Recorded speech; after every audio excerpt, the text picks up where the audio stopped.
सुनो तुम्हें खुदा का वास्ता दे के कहता हूँ, बेटे जो होते हैं वो जायदाद के वारिस भी होते हैं, बाप के प्यार के भी वारिस होते हैं। लाजिम उन पे था कि वो कुरान बाप को पढ़ के सुनाते, लेकिन भला को मेरी कौम का इधर दफन हुआ है, सबसे पहले लौट के आने वाला बेटा होता है, कहता बिरयानी जाके देखो दम हुई है कि नहीं, प्लेटें आई हैं कि नहीं। सुनो इस्लाम क्या कहता है, हमारा इस्लाम तो ये कहता है जब तुम किसी अपने अजीज को दफन करो तो इतनी देर तक उसकी कब्र पे ठहरो जितनी देर तक ऊंट को ज़िबा करके उसकी खाल उतारी जाए, बोटियां बना करके उसे 7 जगह तकसीम किया जाए, इतनी देर तक कब्र पे बैठना चाहिए। आए क्या होगा हमारा, हमने इन बेटों को दीन नहीं दिया, ये तो बिरयानी की तरफ दौड़ गए, ये तो खाने की तरफ दौड़ गए। क्या किया अच्छा होता, हमने बेटे को कुरान दिया होता, हुजूर का दीन दिया होता, अगर हम कब्र में होते दुनिया छोड़ के आती तो ये बेटे कब्र पे खड़े होते और कहते अब्बा दुख ना करना, दुनिया जा सकती है लेकिन तूने मुझे कुरान पढ़ाया है, सुन आज मैं कुरान सुनाने के लिए तैयार हूं, तो कुरान सुनने के लिए तैयार हो। तुमने इन्हें कुत्ता समझा, तुमने इन्हें जलील समझा, तुमने इन्हें तोकोड़ी का समझा।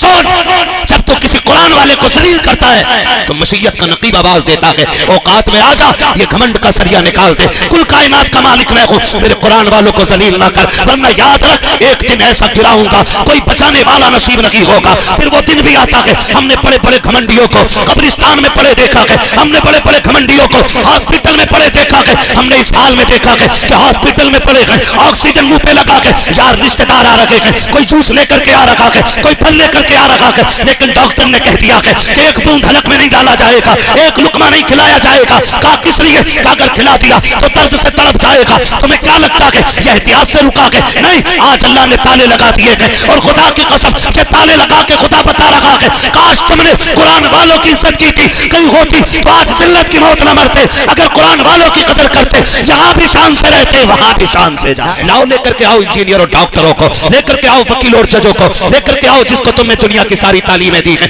जिस पर तुमने करोड़ों रुपया लगाया है, ला करके खड़ा करो। बाप से आकर के डॉक्टर कहेगा अब्बा बता मैं तेरे लिए क्या कर सकता हूँ, बाप गर्दन हिला के कह देगा बेटे तेरी कोई दवा मेरे काम की नहीं रह गई है, हाँ हाँ मैंने करोड़ों लगा करके तुझे डॉक्टर बनाया था लेकिन आज तेरा कोई सिर्फ मेरे काम का नहीं है। फिर बढ़ाओ वकील को आगे, अब्बा मुझ पे लाखों रुपये लगाए थे, बता कौन सा तुझे नुस्खा दो, कहेगा तेरा भी काम कोर्ट में है, मेरे पास तेरा कोई काम नहीं है। लाओ इंजीनियर को, उसको भी रोक देगा बाप, बड़े बड़ों को लेकर के आ जाना, बाप सबको इनकार कर देगा। कहा बता क्या चाहता है, तब बाप रो के कहता है आज लग रहा है कि मैंने सबसे बड़ी गलती की है, काश एक बेटे को कुरान वाला बना दिया होता, हाफिज कुरान वाला बना, हाफिज कुरान बनाता, क्या मिलता? तो वो रो के कहता है कम से कम बेबसी की मौत तो न मरता, मेरा बेटा कुरान पढ़ता, मैं मुस्कुराता हुआ जन्नत की तरफ रवाना हो। हमेशा हमने रब से कसरत दौलत की दुआ मांगी, कभी हमने अपनी अमीरी की बका की दुआ मांगी होती। हमेशा यही कहते हैं अल्लाह अमीर बना दे, अल्लाह जरूरत पूरी कर दे, अल्लाह पैसा दे दे, लेकिन पैसे वालों तुम और ज्यादा रो के कहा करो अल्लाह कभी गरीब ना करना। इसलिए कि अगर अमीरी के बाद मोहताजी आती है ना तो फिर इंसान बर्दाश्त नहीं कर पाता है। वो दिन सबसे मुश्किल होते हैं। अगर अमीरी के बाद मोहताज बंदा हो तो फिर बंदा जीना नहीं चाहता है। अमीर होने की दुआएं मांगते हो, अमीर रहने की दुआएं भी मांगा करो और वजीफे भी किया करो। अगर मिल गई है ना तो फिर टांग पे टांग रख के ये कहने की जरूरत नहीं अरे बतेरा है, हुए नाम वर्बे निशां कैसे कैसे, जमीन खा गई आसमां कैसे कैसे। हमने इतनी सी कम उम्र में ना बड़ी तब्दीलियां देख ली हैं। हमने बहुत छोटों को बड़े होते देख लिया है और बड़े बड़ों को बहुत छोटा होते देख लिया है। तो कम से कम इस महफिल में मैंने दुआ की थी अल्लाह सबको अमीर बना दे, तो जरूरतमंदों ने आमीन कहा। कम से कम अमीर ये सोच के आमीन कहते कि खुदा ये दौलत सलामत रखना, कह सकते थे ना अल्लाह सबको सलामत बाकरामत रखे, आमीन। हाँ जी, दुआएं मांगा करें अल्लाह से और कुछ अमल भी किया करें, कुछ अमल भी किया करें। अल्लाह हमारे इन इदारों को सलामत रखे जो आज घर घर में कुरान की रोशनी पहुंचा रहे हैं। बहुत गौर से मेरी बात सुनिएगा। तूफान नूह लाने से आखिर क्या फायदा, एक अश्क ही बहुत है अगर कुछ असर करे, ठीक है ना। कोशिश ये करें कि बात समझ में आए तो अमल करेंगे, खाली मजे लेने के लिए यहाँ कोई ना बैठे। इस्लाह मुआशरा कॉन्फ्रेंस इसका नाम है और दस्तारबंदी भी इस महफिल में है। अल्लाह इन इदारों को चलाने वालों को लंबी उम्र दे जो खुलूस से इदारों की खिदमत करते हैं, क्योंकि इनके एहसानात हैं जो हमें आसानी से जनाजे पढ़ने वाले भी मिल जाते हैं और पढ़ाने वाले भी मिल जाते हैं। वरना जिन इलाकों में इदारे नहीं है उन इलाकों में ईद के दिन फाता पढ़ने वाला मैसर नहीं होता। अल्लाहु अकबर, अल्लाहु अकबर। कुर्बानी करने के लिए एक ही इमाम चक्कर काट रहा पूरे गांव में, जबकि ये वो काम है जो हर बंदे को आने चाहिए कि नहीं। लेकिन माफ कीजिएगा, हम मौलवियों में गलती निकालने को तैयार रहते हैं। मेरे मुर्शिद इजाजत सरकार रईसुल अतकिया सरकार उवैस मुस्तफ़ा वास्ती फरमाते हैं कि जो कौमें अपने रहनुमाओं की गलतियां तलाश करती हैं वो कौमें कभी कामयाब नहीं हुआ करती हैं। हाँ, ये उस मर्द कलंदर ने कहा है कि जो जमीन पे चलता फिरता कुतुब है।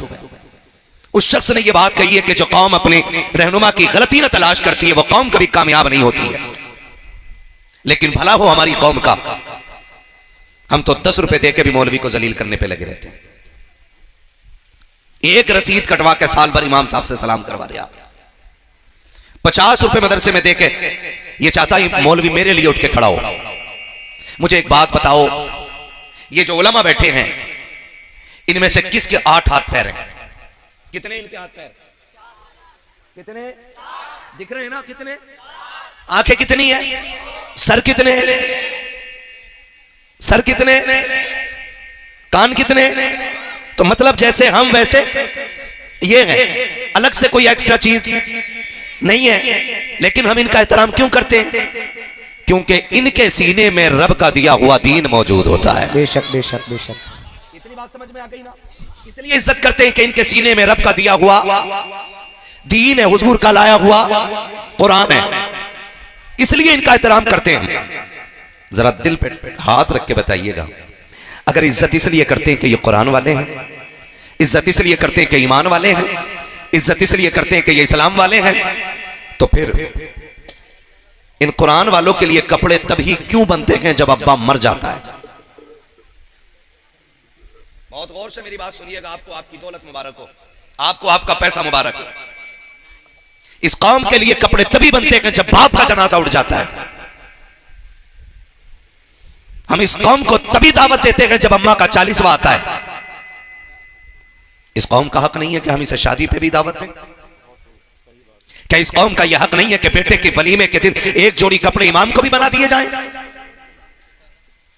शीशा कंगा तेल और एक जोड़ी कपड़े पन्नी में रख के लेके आ रहा है और कह रहा है इमाम साहब ये लीजिए, आज अब्बा की बरसी थी, मैंने सोचा किस गरीब को कपड़े बना के दूं, मेरी नजर में तुमसे अच्छा कोई नहीं मिला है। हाथ जोड़ के कहता हूं तुम्हें खुदा का वास्ता है, अगर तुम ये कहते हो तुम्हें कुरान से प्यार है, तुम्हें इस्लाम से प्यार है, तुम्हें मुस्तफा से प्यार है, तो मैयत की दावत इन्हें खिलाओ या ना खिलाओ, वलीमे की दावतें खिलाया करो। इनको माँ की मैयत पे रोटी दो या ना दो, अपने बेटे के निकाह के मौके पे दावत दे दिया करो, इसलिए कि जिस जमीन पर कुरान वाले कदम रख देते हैं उस जमीन पे खुदा का करम उतरने लगता है। नारे तकबीर, नारे रिसालत, मसलके आला हजरत, फैजाने आला हजरत, जश्ने दस्तारबंदी, फैजाने इल्मे दीने मुस्तफा।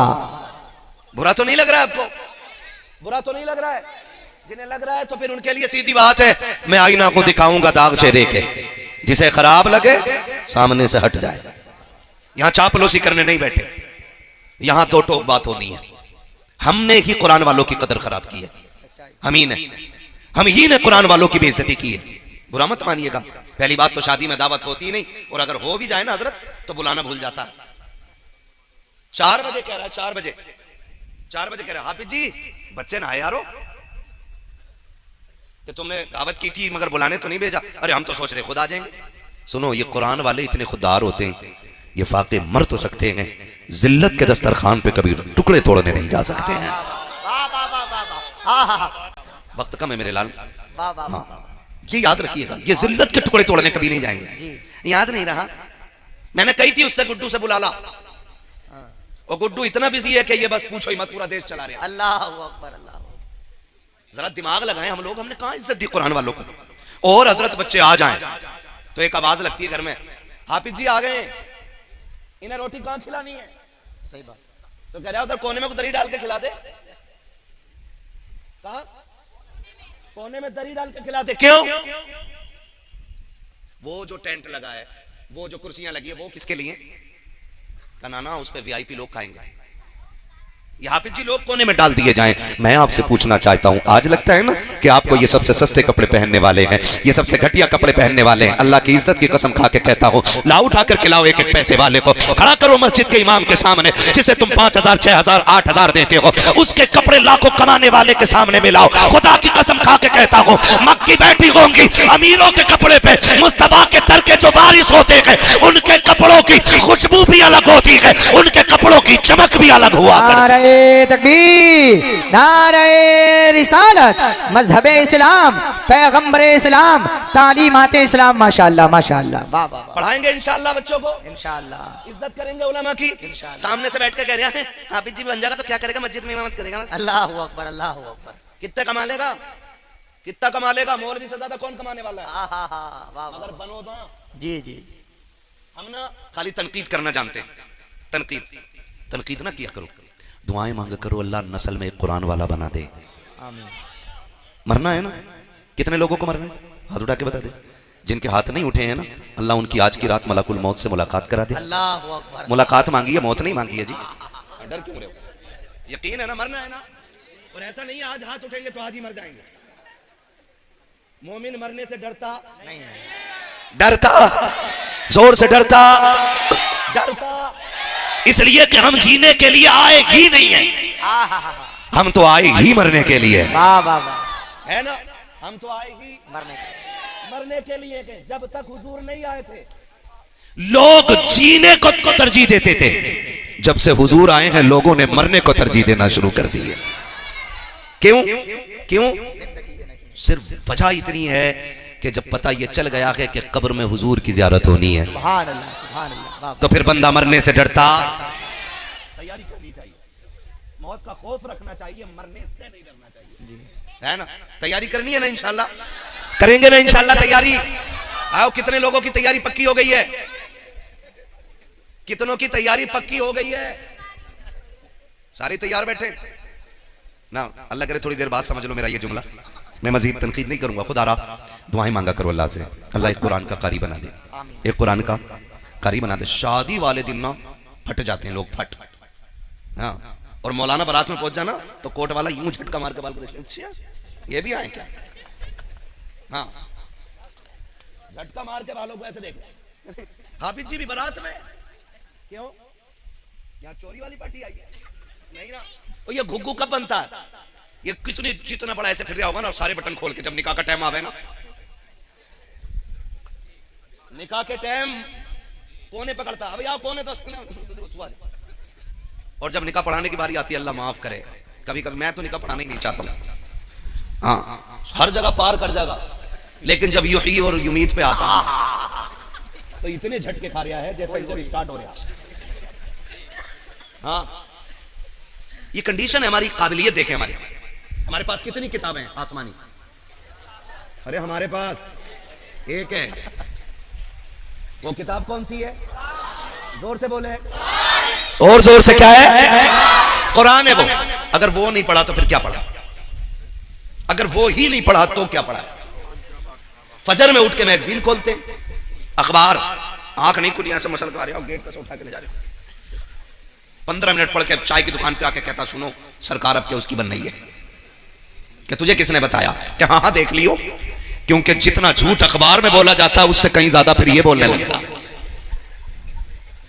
मुझे तो हैरत होती, जिनसे घर नहीं चलते वो देश चलाते। हाँ, खलुए बैठे चाय की दुकान पे, बोले उसकी बन गई, बन गई, पक्की है, वोट किसे दे रहे हो, अरे यार छोड़ो इसकी बन गई। ये कंडीशन है हमारी। जबकि फजर बाद क्या होना था, सबको कुरान पढ़ना चाहिए था, पढ़ना चाहिए था कि नहीं, कुरान पढ़ना चाहिए था, लेकिन हमने अखबार पढ़े, मैगजीन पढ़ी। इसमें कसूर हमारा नहीं है, कसूर हमारे आबा व अजदाद का है, जिन्होंने होश संभालने के बाद हमारे लिए जिंदगी के लिए हिंदी इंग्लिश को तो लाजिम समझा, लेकिन कुरान को लाजिम न कर सके। हमारी इंग्लिश हिंदी इंग्लिश के लिए 12-14 घंटे बचा के रखे गए, कुरान के लिए आधा घंटा ना निकाल सके। बताओ तो सकी, जिस कौम को पढ़ाने के लिए, कुत्ता बिल्ली पढ़ाने के लिए 10,000 रुपए महीने के खर्च किए जाए और कुरान के नाम पर 100 रुपए खर्च करने को तैयार ना हो, उस कौम में कुरान पढ़ने वाले कहां से आएंगे, उस कौम में सलाहुद्दीन अय्यूबी कहां से आएगा, उस कौम में मोहम्मद बिन कासिम कहां से आएगा? वो लोग कुरान कैसे पढ़ेंगे जिन्होंने पूरी जिंदगी कुरान खोल के न देखा होगा? और तुम्हें खुदा का वास्ता है, पढ़ो हिंदी इंग्लिश, हमारा इस्लाम पढ़ने से मना नहीं करता है। डॉक्टर बनो तुम्हारा हक है, इंजीनियर बनो तुम्हारा हक है, आप मिनिस्टर बनो तुम्हारा हक है, लेकिन इस सबसे पहले कुरान के कारी बन जाओ। ये तुम्हारे मुसलमान होने का तुम पे हक रखा। नारे तकबीर, नारे रिसालत, मसलके आला हजरत, फैजाने आला हजरत, फैजाने हुजूर गौसे आजम, जश्ने दस्तारबंदी, इस्लाह मुआशरा कॉन्फ्रेंस, अल्लामा मुफ्ती मोहम्मद हम्माद साहिब किबला। माशाअल्लाह माशाअल्लाह। कोर्स अगर किताबों का ना 15,000 का भी हो जाए तो खरीदेंगे, 20,000 का भी हो जाए तो खरीदेंगे। चल सुबह खड़ा हो मेरे साथ, मैं तुझे मस्जिद के दरवाजे पे लेके चलूं। ऐसे ऐसे बच्चे आते हैं कि उनके जो कायदे होते हैं ना, हर पन्ने पे टैप लगा होता है, वो सीधा हो गया। हाँ सही बात। हर वर्क पे टैप लगा है। हम 10,000 15,000 हिंदी इंग्लिश पढ़ाने वाले और पढ़ने वाले बच्चों पे लगा देते हैं, हमसे 50 रुपए कुरान वालों पे खर्च नहीं होते। अल्लाह अकबर, अल्लाह अकबर। हम कहाँ खड़े हैं यार, कहाँ खड़े हैं? माफ कीजिएगा, कहीं तीजे में चले जाओ ना तो हुक्म यह है कि इतनी जोर से पढ़े कि अपनी कानों में आवाज आए। आहिस्ता पढ़ना चाहिए, लेकिन पता ही नहीं चल रहा क्या पढ़ रहा, तो ऐसे पन्ने लौट रहा, धड़ा धड़ा धड़ा पन्ने लौट रहा। वजह क्या? सवाब नहीं। इसे पता है कि चने पढ़ने वालों को 1 मुट्ठी चने मिलते हैं और पारे पढ़ने वाले को 2 मुट्ठी चने मिलते हैं। ये कंडीशन है हमारी। क्या है? ये कंडीशन है हमारी। चनों के लालच में पन्ने लौट रहे हैं बैठ के। मरने वाला कहता कि तुम 3 तीजे भी कर लोगे ना तो मुझ पे लठ बराबर फिरना है, क्योंकि जितने आए 99% गलत पढ़ रहे हैं। और ये जिम्मेदार लोग बैठे, मैं पूरी जिम्मेदारी के साथ कह रहा हूं, गलत कुरान पढ़ने वाले पे कुरान खुद लानत भेजा करता है। बैठे तो सवाब की नियत से थे और अजाब लेके उठ रहे। नौजवानों आदत डालो कुरान पढ़ने की।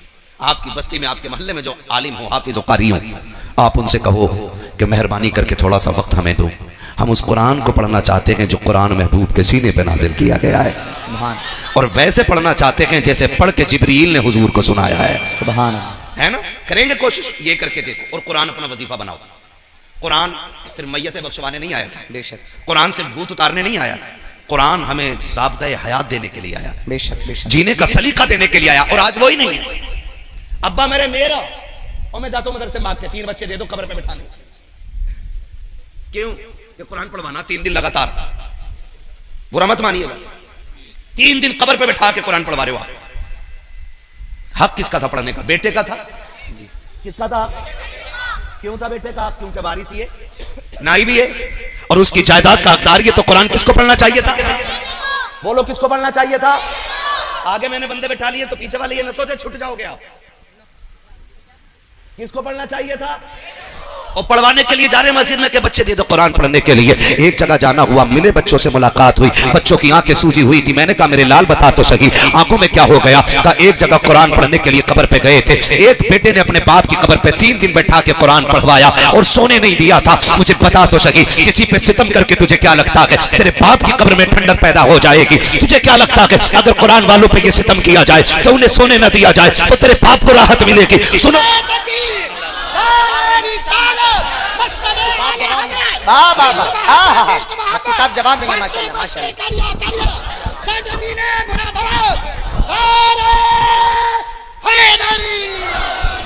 तो जो है सारे लोगों की, पढ़ाएं अपने बच्चों को, हाफिज बना लें। दुनिया बड़ी बेवफा है, ये दुनिया बड़ी बेवफा है, बड़ी बेवफा है। कितनी बेवफा है? आप मरोगे ना, आप मरोगे और आप 8 बेटे छोड़ोगे, 10 बेटे छोड़ोगे और वो करोड़ों के मालिक होंगे, तो तुम्हारे जनाजे पे डालने के लिए नई चादर नहीं लाएंगे। वही चादर मस्जिद से उठ के आती है जो हजारों लाखों लोगों के जनाजे पे पड़ चुकी होती है। गलत कह रहा हूं मैं? याद रखना मेरी बात। तवज्जो है सारे लोगों को? हम किधर जा रहे हैं? रील बनाने के लिए। रील बनाने मर्द तो मर्द बेटियां उतर आई रील बनाने, बेटियां उतर आई रील बनाने के लिए। और अब्बा बड़े फख्र से कह रहा है ना मेरी बेटी के 2.5 लाख फॉलोवर 1 मिलियन हो गए। मिलियन नहीं, ट्रिलियन भी हो जाए ना तो तेरी औकात एक मिट्टी के ढेले बराबर नहीं है, कोई औकात नहीं है। हाँ, बुरा ना मानिएगा। अभी एक मीडिया की रील बनाने वाली बच्ची का इंतकाल हुआ, जानते हो? उसके कई लाख फॉलोवर थे, लेकिन उसकी लाश ना हॉस्पिटल के बाहर 3 दिन रखी रही थी। मुंह देखना तो बड़ी बात, अपने लोग उसे लेने के लिए नहीं आए थे। लानत हो ऐसी इज्जत पे जो हमारी दुनिया और आखिरत दोनों तबाह कर दे। और देख अगर पता चल जाए कोई कुरान वाली का इंतकाल हो गया है, ऐसी बच्ची का इंतकाल हो गया जिसकी तहज्जुद कज़ा नहीं हुई, खुदा की कसम हाजी भी बढ़ बढ़ के कंधा दे रहा है, नमाजी भी बढ़ बढ़ के कंधा दे रहा है, 5 वक्त का कुरान की तिलावत करने वाला नमाजों में वो भी बढ़ के कंधा दे रहा है। बता तो सकी क्या मिल गया है? क्या तुम नहीं जानते हो ये कनीज़े फातिमा ज़हरा जा रही है, इसके जनाजे को कंधा देने से हो सकता है काबे वाला भी राजी हो जाए, मदीने वाला भी राजी। नारे तकबीर, नारे रिसालत, मसलके आला हजरत, फैजाने आला हजरत, जश्न दस्तार बंदी। माशाअल्लाह माशाअल्लाह। कौन घंटा हो चुका? चलूं आगे और नहीं थके ना। दीन बड़ी मुश्किल से फैला है। आज तो माफ कीजिएगा, बुरा ना मानिएगा, बातें बहुत कड़वी हैं लेकिन सच्ची। अगर मदरसे वाले किसी सेठ को फोन कर देना, साहब पिछले साल आपकी 2000 की रसीद थी, है ना, वो कह रहा तुम्हें बड़ी जल्दी है भाई, ले लियो, फिर ये कह के फोन काट दिया। फिर थोड़ी दिन के बाद गए दुकान पे, अगर कोई मदरसे वाला चला जाए ना तो दुकानदार मुंह फेर के खड़ा हो जाता है ऐसे ऐसे। धनिये वाले की इज्जत है उसकी नजर में, गरम मसाला लेने वाले की इज्जत है उसकी नजर में, हाँ भाई 2 पैसे की चीज लेने वाले की इज्जत है, लेकिन कुरान वाले की इज्जत उसकी नजर में नहीं होती है जी। उसे मुंह फेर फेर के बात कर रहा है। वो कह रहा है भाई साहब भाई साहब भाई साहब, ऐसा लग रहा है ये भीख मांगने आया खड़ा है। सुन, अल्लाह के अजाब से डर। रब देना जानता है ना, बेशक, तो रब लेना भी जानता है। अकल तो किसी को भी नहीं दिखानी चाहिए, खास करके कुरान वालों को, खास करके कुरान वालों को। ये इतने लोग बैठे, वो आए कि नहीं भाई जिनका मदरसा है? शान आलम साहब है ना। अच्छा ये बताओ, ये इतने लोग बैठे, इनमें से किसी को अपने बच्चों के लिए भीख मांगते देखा है किसी ने? बोलो, देखा है किसी ने? अपनी बीवी के लिए, अपने शौक के लिए? ये आपके और मेरे दरवाजे सिर्फ इसलिए आते हैं ताकि ये जो कुरान वाले पढ़ रहे हैं ना, इनकी खिदमत हो सके, इनके लिए आते हैं। और लाइक़े सदीज़ तकरीम उलमाए अहले सुन्नत, जुमला हुफ़ाज़ व क़ुर्रा, अइम्माए मसाजिद, सदर जलसा, नक़ीब जलसा, जुमला अराकीन जलसा, खुसूसियत के साथ फिर तरीक़त रहबर राह शरीयत, आले नबी, औलाद अली, यादगार सदरुल्लाह फाजिल हज़रत अल्लामा मौलाना शाह सैयद बख्तियार मियाँ साहिब क़िबला,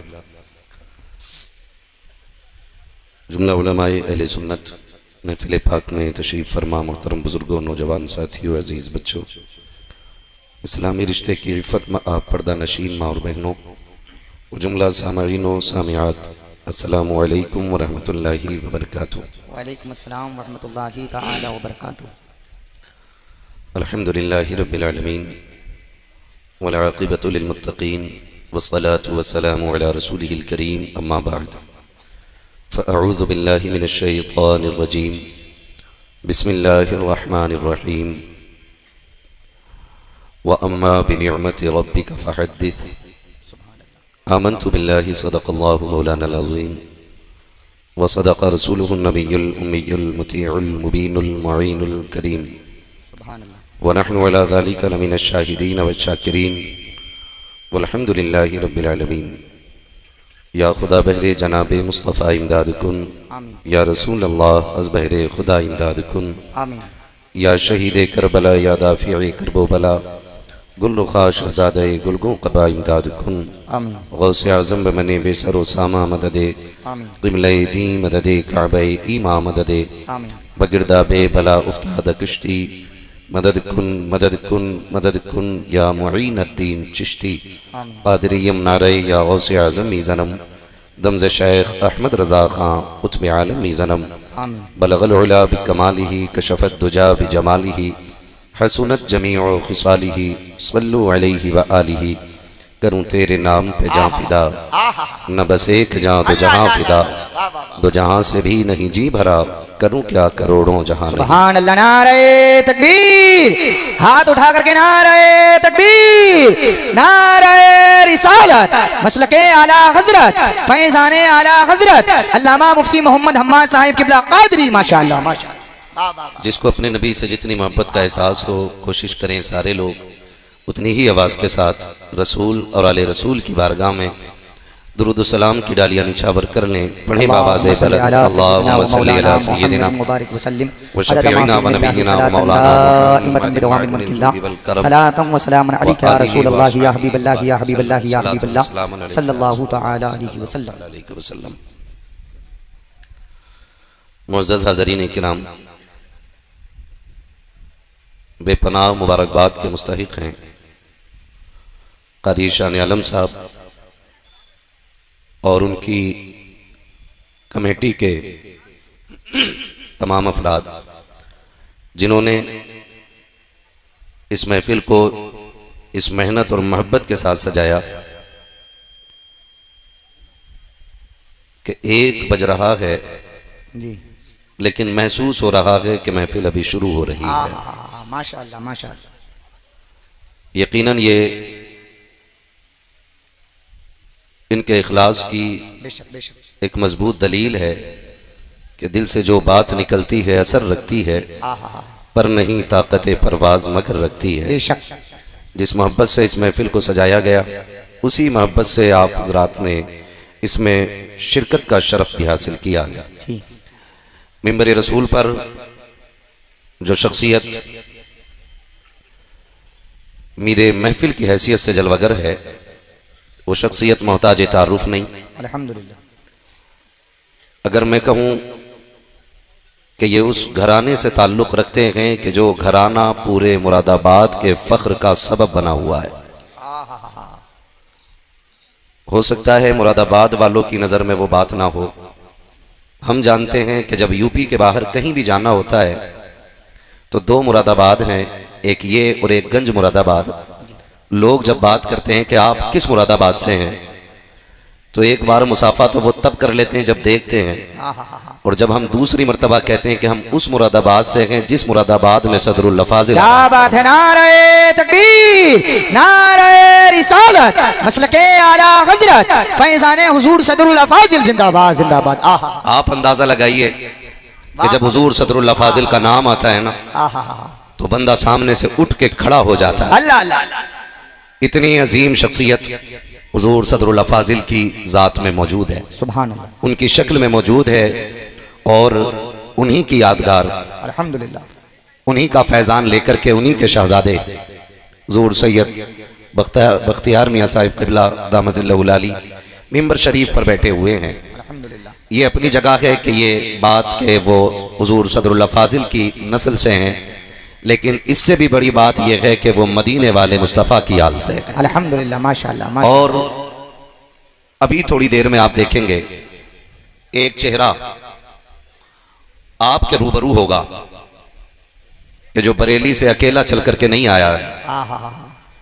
सरकारे ताजुश शरिया की इनायात भी होंगी साथ, सुभान अल्लाह, मुफ्ती आज़म अलैहिर्रहमा की करामात भी साथ होंगी, और सरकार आला हजरत की अतियात भी उनके साथ होंगी। सुभान अल्लाह सुभान अल्लाह। मैं किसी आम शख्सियत का तारुफ नहीं करा रहा हूँ। हुजूर साहिब सज्जादा वो शख्सियत जो पूरे उर्स रज़वी को अकेले संभालते हैं, अल्हम्दुलिल्लाह, उस ज़ात को हुजूर अहसन रज़ा खां साहब कहा जाता है। सुभान अल्लाह। उनकी भी जलवागरी होगी तो इंशाअल्लाह दुनिया देखेगी कि जिन्होंने बिन देखे भोंका है उनको या उनके खानदान को, वो चेहरा देख के अंदाजा लगा लेंगे अगर आज के शहजादे की शराफत ऐसी है तो कल के आला हजरत की शराफत। सुभान अल्लाह माशाअल्लाह। वो शख्सियत भी जलवगर होगी इंशाअल्लाह। बारी बारी इन बुजुर्गों के फयूज़ बरक़ात से मुझे भी माला माल होना है और आपको भी जी, आपको भी। हाँ जी, मैं थोड़ा सा ये कि आपसे बुलवाना चाहूँगा, आपको थोड़ा थोड़ा बोलना पड़ेगा। ऐसे बोलना है कि अगर 1 किलो पसीना मेरा बहना है ना, तो 1 आध ग्राम आपका भी बह जाना चाहिए, ठीक है ना। वैसे मेरा मन यह है कि ये जो जगह खाली रह गई है ना, जो हमारे भाई बाहर खड़े, अगर ये यहाँ आके बैठ जाए ना, तो कुर्सी वालों से मिंबर वालों का ताल्लुक जुड़ जाएगा। सुभान अल्लाह, ठीक है ना। आप थोड़ा सा जरा कुर्सी साइड कर लें ताकि मैं अपने उन भाइयों को अंदर बुला लूं, है ना। आप कुर्सी वहीं रखे रहें, मैं यहाँ सामने जमींदार लोग चाहता हूँ, चेयरमैन लोग वहीं रहें जहाँ हैं, बस जमींदार लोग खाली आगे आ जाए। नहीं जो खड़े हैं भाई, आपको तो कुर्सी मिली गई है, आप चेयरमैन बन के बैठे रहिएगा। बेटे रास्ता बंद ना करो, हुजूर साहिब सज्जादा की आमद आमद होगी, फिर उलझन हो जाएगी।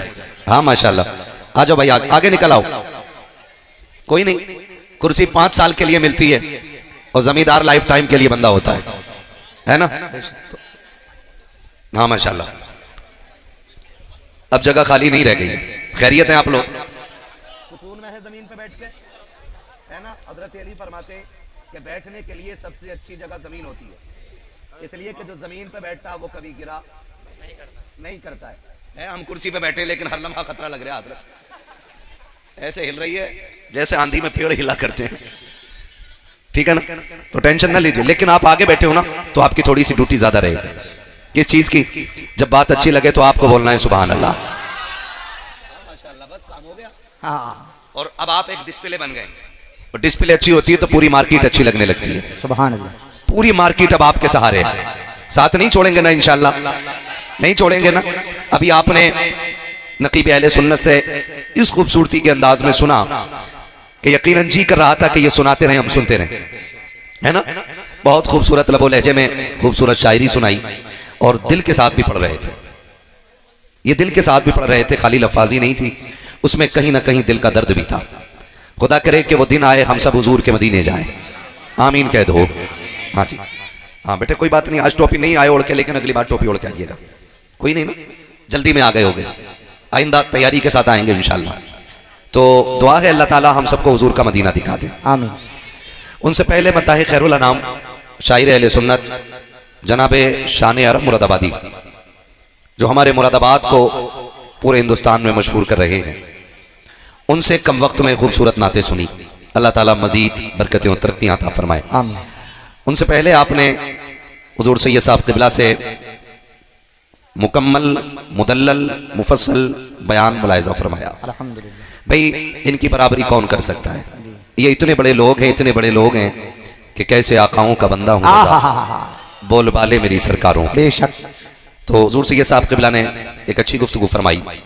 उनसे पहले हमारे मुरादाबाद का एक बहुत खूबसूरत लहजा, जिनको आकिल रज़ा शिकमपुरी के नाम से जाना और पहचाना जाता है, वो शिकमपुरी भी हैं और मेरे रिश्तेदार भी हैं। सुभान अल्लाह। हाँ, उनसे भी बड़ी खूबसूरत आपने हुजूर की नाते सुनी। थोड़ी देर के लिए तर्जुमा बाद में कर दियो आप, थोड़ी देर के लिए मैं भी हाजिर खिदमत हूँ, बर्दाश्त करने की कोशिश कीजिएगा। मैं वादा करता हूँ आपसे कि कोई भी बात आप पे ज़बरदस्ती सुनवाने की कोशिश नहीं करूँगा। जितनी देर आप सुनने की कोशिश करेंगे मेरी कोशिश रहेगी कि मैं उतनी देर बात कर लूँ, और उसके लिए मुझे अलग से कोई बैनर, पंपलेट, कोई तहरीर, कोई कागज़ देने की ज़रूरत नहीं पड़ेगी, क्योंकि हम पलटते नहीं बेजान किताबों के वर्क, हम वो पढ़ते हैं जो चेहरों पे लिखा होता है। सुभान अल्लाह, सुभान। नहीं लगा करते, देख हो गया ना नुकसान, बेटा गिर गया छत से तुम्हारा, जैसे इतना कहा है मेरे इमाम की आंखें भर आई और कहते माँ ये तो एक मुस्तफा रज़ा है, अगर 1000 बेटे भी हो तो मुस्तफा की अजमत में हर बेटे को कुर्बान करता चला जाऊंगा।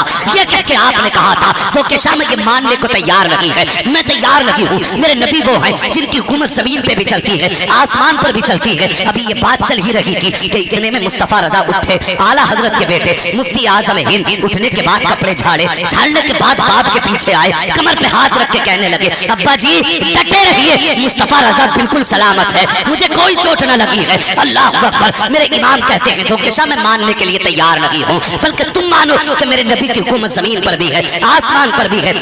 बहस होती रही, नाराजगी के बाद जब धोखेशा वापस चले गए, आला हजरत अपने काम में लग गए। फिर जब असर का वक्त आया है फिर धोखेशा आ जाते हैं, फिर शोर मच गया, धोखेशाह आए हैं, आज कोई मामला निपटेगा, आज कुछ बड़ा होने वाला है, ये फिर आ गए हैं। लेकिन जब आए हैं धोखेशाह खड़े होकर कहते हैं अहमद रजा मैंने देख लिया है, जो तुम कह रहे थे वही सच है, जो मैं कह रहा था वो गलत था। जब ये कह के वापस गए हैं आला हजरत मुस्कुराए और बड़ा तारीफ का जुमला कहा था। सुने वो लोग जो कहते आला हजरत वली नहीं है, आला हजरत फरमाते हैं लोगों अहमद रजा को खुदा ने ये शान अता फरमाई है कि अगर लोगों के रुतबे नीचे होते हैं अहमद रजा हाथ पकड़ के रुतबे बुलंद कर दिया करता है। नाम है आला हजरत की, और तुम कहते हो वली नहीं, मैं कहता हूँ वली बनाते हैं आला हजरत। हजरत क्या हुआ, ये पहले इनकार कर रहे थे, अब इकरार आला हजरत ने फरमाया। जब ये आए थे तो इनको अल्लाह ने इतनी शान दी थी कि ये सिर्फ आसमानों तक देख सकते थे, और जब ये वापस गए मैंने हाथ उठा दिए, मैंने कहा या अल्लाह धोखेशाह को वो नहीं नजर आ रहा जो अहमद रजा देख रहा है। क्या बात है, क्या बात। या अल्लाह, धोखेशाह को इतनी वुसअत थे इनकी बसारत और बसीरत में कि ये भी वो देखे जो अहमद रजा देख रहा है। सुभान अल्लाह। आला हज़रत के इतने जुमले की देर थी, अल्लाह ने उनका रुतबा और बुलंद कर दिया। पहले सिर्फ आसमानों तक रसाई थी, जब इमाम ने दुआ कर दी तो आसमानों के ऊपर कभी धोखेशाह को नजर आने लग गया। ये आला हज़रत की जात है। अल्लाह अकबर। बस कहाँ खोले हैं गेसू यार ने, खुशबू कहाँ तक है। हाँ भाई, इश्क करो हुजूर से, बच्चों को हुजूर का इश्क सिखाओ। अमीर बहुत आसान है बनना, लेकिन बड़ा मुश्किल है मुस्तफ़ा का आशिक बनना। हमें अपने बच्चों के दिमाग में ये सोच और ये फिक्र पैदा करनी है कि इश्क कैसे हुजूर का हमारे सीनों में आएगा। सोचें आप अपने बारे में। अल्लाह अकबर। आज उठ रहे हैं जनाजे, लोगों के भीड़ होती है। अब तो कहानी बड़ी अजीब है, जब गरीब मर जाता है तो कोई कांधा देने के लिए भी आसानी से नहीं आता, और अमीर अगर मर जाता है ना तो लोग ढूंढ ढूंढ के पहुंचा करते हैं घर किधर है। वो यार, जनाजों की भीड़ ये अजमतों के फैसले नहीं करेगी इतनी जल्दी। कभी कभी ऐसा होता है ना, कोई अल्लाह वाला अगर मर जाता है ना और 2-4 लोग दफन करके आते हैं, दुनिया गरीब समझ के नज़रअंदाज करती है, लेकिन कभी कभी उसका रुतबा रब की बारगाह में बड़ा बुलंद हुआ करता है। हाँ, ये ना सोचो कि साहब पैसा होगा तब लोग इज्जत करेंगे, दौलत होगी तब लोग एहतराम करेंगे। नहीं, खुदा की कसम, एहतराम तब होता है जब बंदा हुजूर के इश्क के दामन से लिपट जाता है। बेशक, सुभान अल्लाह। तब दुनिया इज्जतें देती है, तब दुनिया वक़ार की निगाह से देखती है। अल्लाह अकबर। बदलो अपनी सोच, बदलो अपनी फिक्रें। ये बैठी है मेरे सामने मेरी कौम। अल्लाह अकबर। आज की मैंने एक खबर सुनी, कुछ मुसलमानों ने आपस में मुसलमानों को गाय काट के खेत में डाल के फंसा दिया। और यार, कैसे कहते हो उसका दामन नहीं छोड़ेंगे? हम अपनों के गले काटने पे लगे और मौत की फिक्र नहीं हमें। अपने अपनों को जमीन में दबाने के चक्कर में है। अभी तो हम इंसान ना बन सके और मुसलमान कहने का हक किसने दे दिया? ये था इस्लाम। तकलीफ होती है जब इस तरह की खबरें मिलती हैं। मुसलमान को दबाने पे लगा, कुछ और ना मिल सका तो ये काम निकाले हमने। दुनिया हंस रही है हम पे, हम अपनों के गले खुद काट रहे हैं। हमारे दुश्मन हाथ पे हाथ रख के बैठे हैं और ये फैसले उन्होंने कर लिए हैं कि अब हमें इन्हें मारने की जरूरत नहीं, ये आपस में खुद कट के मर जाएंगे। ये हालात है हमारे। और जब नारों की बात आती है तो जवान कूद कूद के नारे लगाता रहा। रबीउल अव्वल शरीफ देखना कितने डीजे बजेंगे और कितने डांस होंगे उसमें। अल्लाह तौफीक दे तो जुलूस शराफत से निकालना मेरे हुजूर का। कई वीडियोस आप देखो पिछली उठा करके, शड्डे निकाल निकाल के जवान नाच रहा। सोचना चाहिए हम क्या कर रहे हैं यार। ये इश्क हमें यहां तो नहीं लेके जाता जिधर हम चल दिए। हम ऐसे डगर पे तो नहीं जाने वाले थे। आज हम बदनाम हो गए। अल्लाह खैर फरमाए। बड़ी कड़वी बात कहने लगा हूं। आज जिंदगी तो मुश्किल थी ही थी, लेकिन लोगों ने मरना उससे ज्यादा मुश्किल कर दिया। मरना उससे ज्यादा मुश्किल है।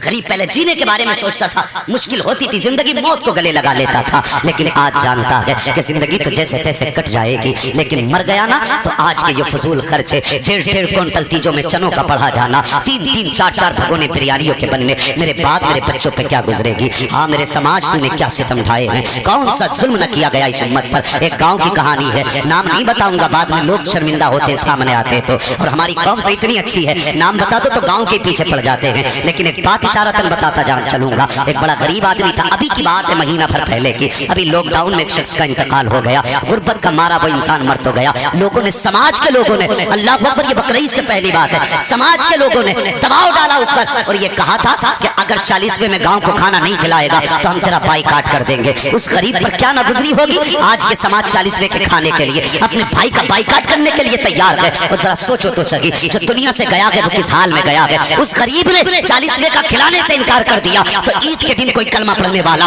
उसके घर फातिहा तक में नहीं गया था। ये हमारे हालात हैं। हम खाने के लिए इतने बड़े दिल दादा हो गए हैं, हमें तो मुस्तफा की इज्जत का भी लिहाज लगी रहा है, आका के वकार का भी हमें ख्याल लगी रहा है। और यार कुछ तो हया किया करो। गरीबों का माल नोच के खाने के लिए नहीं होता है, गरीबों का माल लूट के खाने के लिए नहीं होता है। मैं पूछना चाहता हूँ, अगर किसी बंदे ने 40वें में दावत करके न खिलाया तो मुझे बता क्या तू फाके से मर जाएगा या तेरे घर के अंदर तेरे बच्चे भूखे मर जाएंगे? क्यों इतना जुल्म उम्मत पे कर रहे हो। 40वें का खाना पहली बात तो दावत के साथ जायज नहीं है। दूसरी बात, अगर कोई खिला रहा है तो अपनी हैसियत से खिलाएगा, जो उसके बस की बात होगी वो खिलाएगा। हम दबाव बना करके 40वें के खाने करते हैं। अल्लाह खैर फरमाए, इस उम्मत के हाल पर रहम फरमाए। इसलिए मुश्किल हो गया है आज मरना। आप देखो तो सही, अल्लाह अकबर आते हैं फातिहाओं के अंदर, अगर पास के भी घर जाके खा सकते हैं, लेकिन फिर भी वहीं आके पेट भर के खाएंगे। तुमने कभी मरने वालों के घर की तरफ नहीं देखा? आज मैं अपने समाज के लोगों से एक बात कहना चाहता हूँ, इधर जनाजे की खबर नहीं आती है, अभी पता होता है कि हॉस्पिटल में दम तोड़ दिया है, कब निकलेगी एम्बुलेंस, फला टाइम पे निकलेगी गाड़ी लेकर के, अभी वो वहां से चला नहीं है। इधर 4 लोग सर जोड़ के बैठ जाते हैं, कहते हैं कि कितनी बिरयानी बनेगी, गोश्त बनेगा कि बिरयानी बनेगी, कौरमा बनेगा कि उड़द चावल बनेंगे। ऐसा लग रहा है कि मैयत नहीं हुई है, यहाँ पे वलीमा हो रहा है। कौन कौन से हिसाब नहीं लगाए जाते हैं। तो यार तूने खाने का हिसाब जोड़ लिया, क्या तूने देखा कि जिसके घर से जनाजा उठ रहा है, पता तो सही ये कितने दिन से अस्पताल में था, कितना पैसा इस पे लगा है, और कितने लोग तो ऐसे हैं, अल्लाह माफ फरमाए, आज डॉक्टर नहीं रह गए हैं, ये भी जल्लाद हैं, कोई कसर नहीं छोड़ रहे हैं लोगों को लूटने में। पहले डॉक्टरों को लोग मसीहा समझते थे, लेकिन आज डॉक्टरों के पास जाने से डर लगता है, इसलिए कि ये इतनी हरामखोर कौम हो चुकी है कि ये बिला वजह के लोगों को ठगने के लिए मरने के बाद ऑक्सीजन दे करके 3-3 दिन हॉस्पिटल में रख के लोगों का पैसा लूटा करते हैं। और हया कर, एक दिन तुझे भी मौत आनी है, एक दिन तुझे भी कब्र में जाना है, और तुझे क्या पता है जिसका बाप ऑक्सीजन के लिए लेटा हुआ है, तुझे पता है इसके पीछे कितने बच्चे हैं, अपने पीछे ये किसको छोड़ के आया है, इसका घर का खर्च कैसे चल रहा है। अल्लाह अकबर, लूट खसोट मची है, कहीं इंसानियत का नामो निशान नहीं है। मैं कहता हूँ अगर आज भी भलाई चाहते हो तो आओ मुस्तफा का दामन थाम लो और इतना कह दो मैं मुजरिम हुआ था, मुझे साथ ले लो कि रास्ते में गंजा बचाता आने वाले। अगर इतना कह दोगे तो खुदा की कसम तुम्हें किसी के आगे हाथ जोड़ने की जरूरत नहीं है। अगर मुस्तफा राजी हो गए तो समझो खुदा राजी हो जाए। नारे तकबीर, नारे रिसालत, नारे रिसालत, मसलके आला हजरत फैजाने औलियाए किराम हजरत अल्लामा मोहम्मद रजा साहब क़िबला, नारे तकबीर। सुभान अल्लाह, सुभान अल्लाह। लेकिन सबकी बात नहीं, कुछ ऐसे भी डॉक्टर्स हैं जो सिर्फ नबी की मोहब्बत में इलाज कर रहे हैं। जी, बहुत अहमद। अगर आप मुझसे पूछेंगे मैं उनके नाम भी बताऊंगा, उनके पते भी बताऊंगा। और छोटे मोटे डॉक्टर नहीं है, सड़क छाप झोला छाप नहीं है, बड़े बड़े MBBS डॉक्टर हुजूर की उम्मत का मुफ्त इलाज कर रहे हैं। और मुझे बता, जिसने किसी नबी के उम्मती को गरीब समझ के फ्री दवा दी होगी, जब मर के कब्र में आएगा फरिश्ते हिसाब और सवाल के लिए आएंगे, फरिश्ते बाद में आएंगे, मदीने वाला मुस्तफा पहले आ जाएगा। सुभान अल्लाह, सुभान अल्लाह। हाँ, वो यार जमीन के ऊपर अच्छे काम कर जाओ, अल्लाह के बंदो अच्छे काम कर जाओ। कितने लोगों की जमीनें बिक गई, लेकिन फिर भी वो बचा ना पाए अपने इंसानों को। कई डॉक्टरों की ये रिपोर्टें हैं, बंदा गिरा, चोट लगी तो 3-3 दिन बेहोशी का इंजेक्शन देके ऑक्सीजन में रख रहे हैं, लूट के खा गए गरीब को। और चोट कुछ नहीं है, नशे का इंजेक्शन चल रहा डायरेक्ट, ताकि आंख खोल के अपना हाल ना बता दे। ये तबाहकारियां हैं।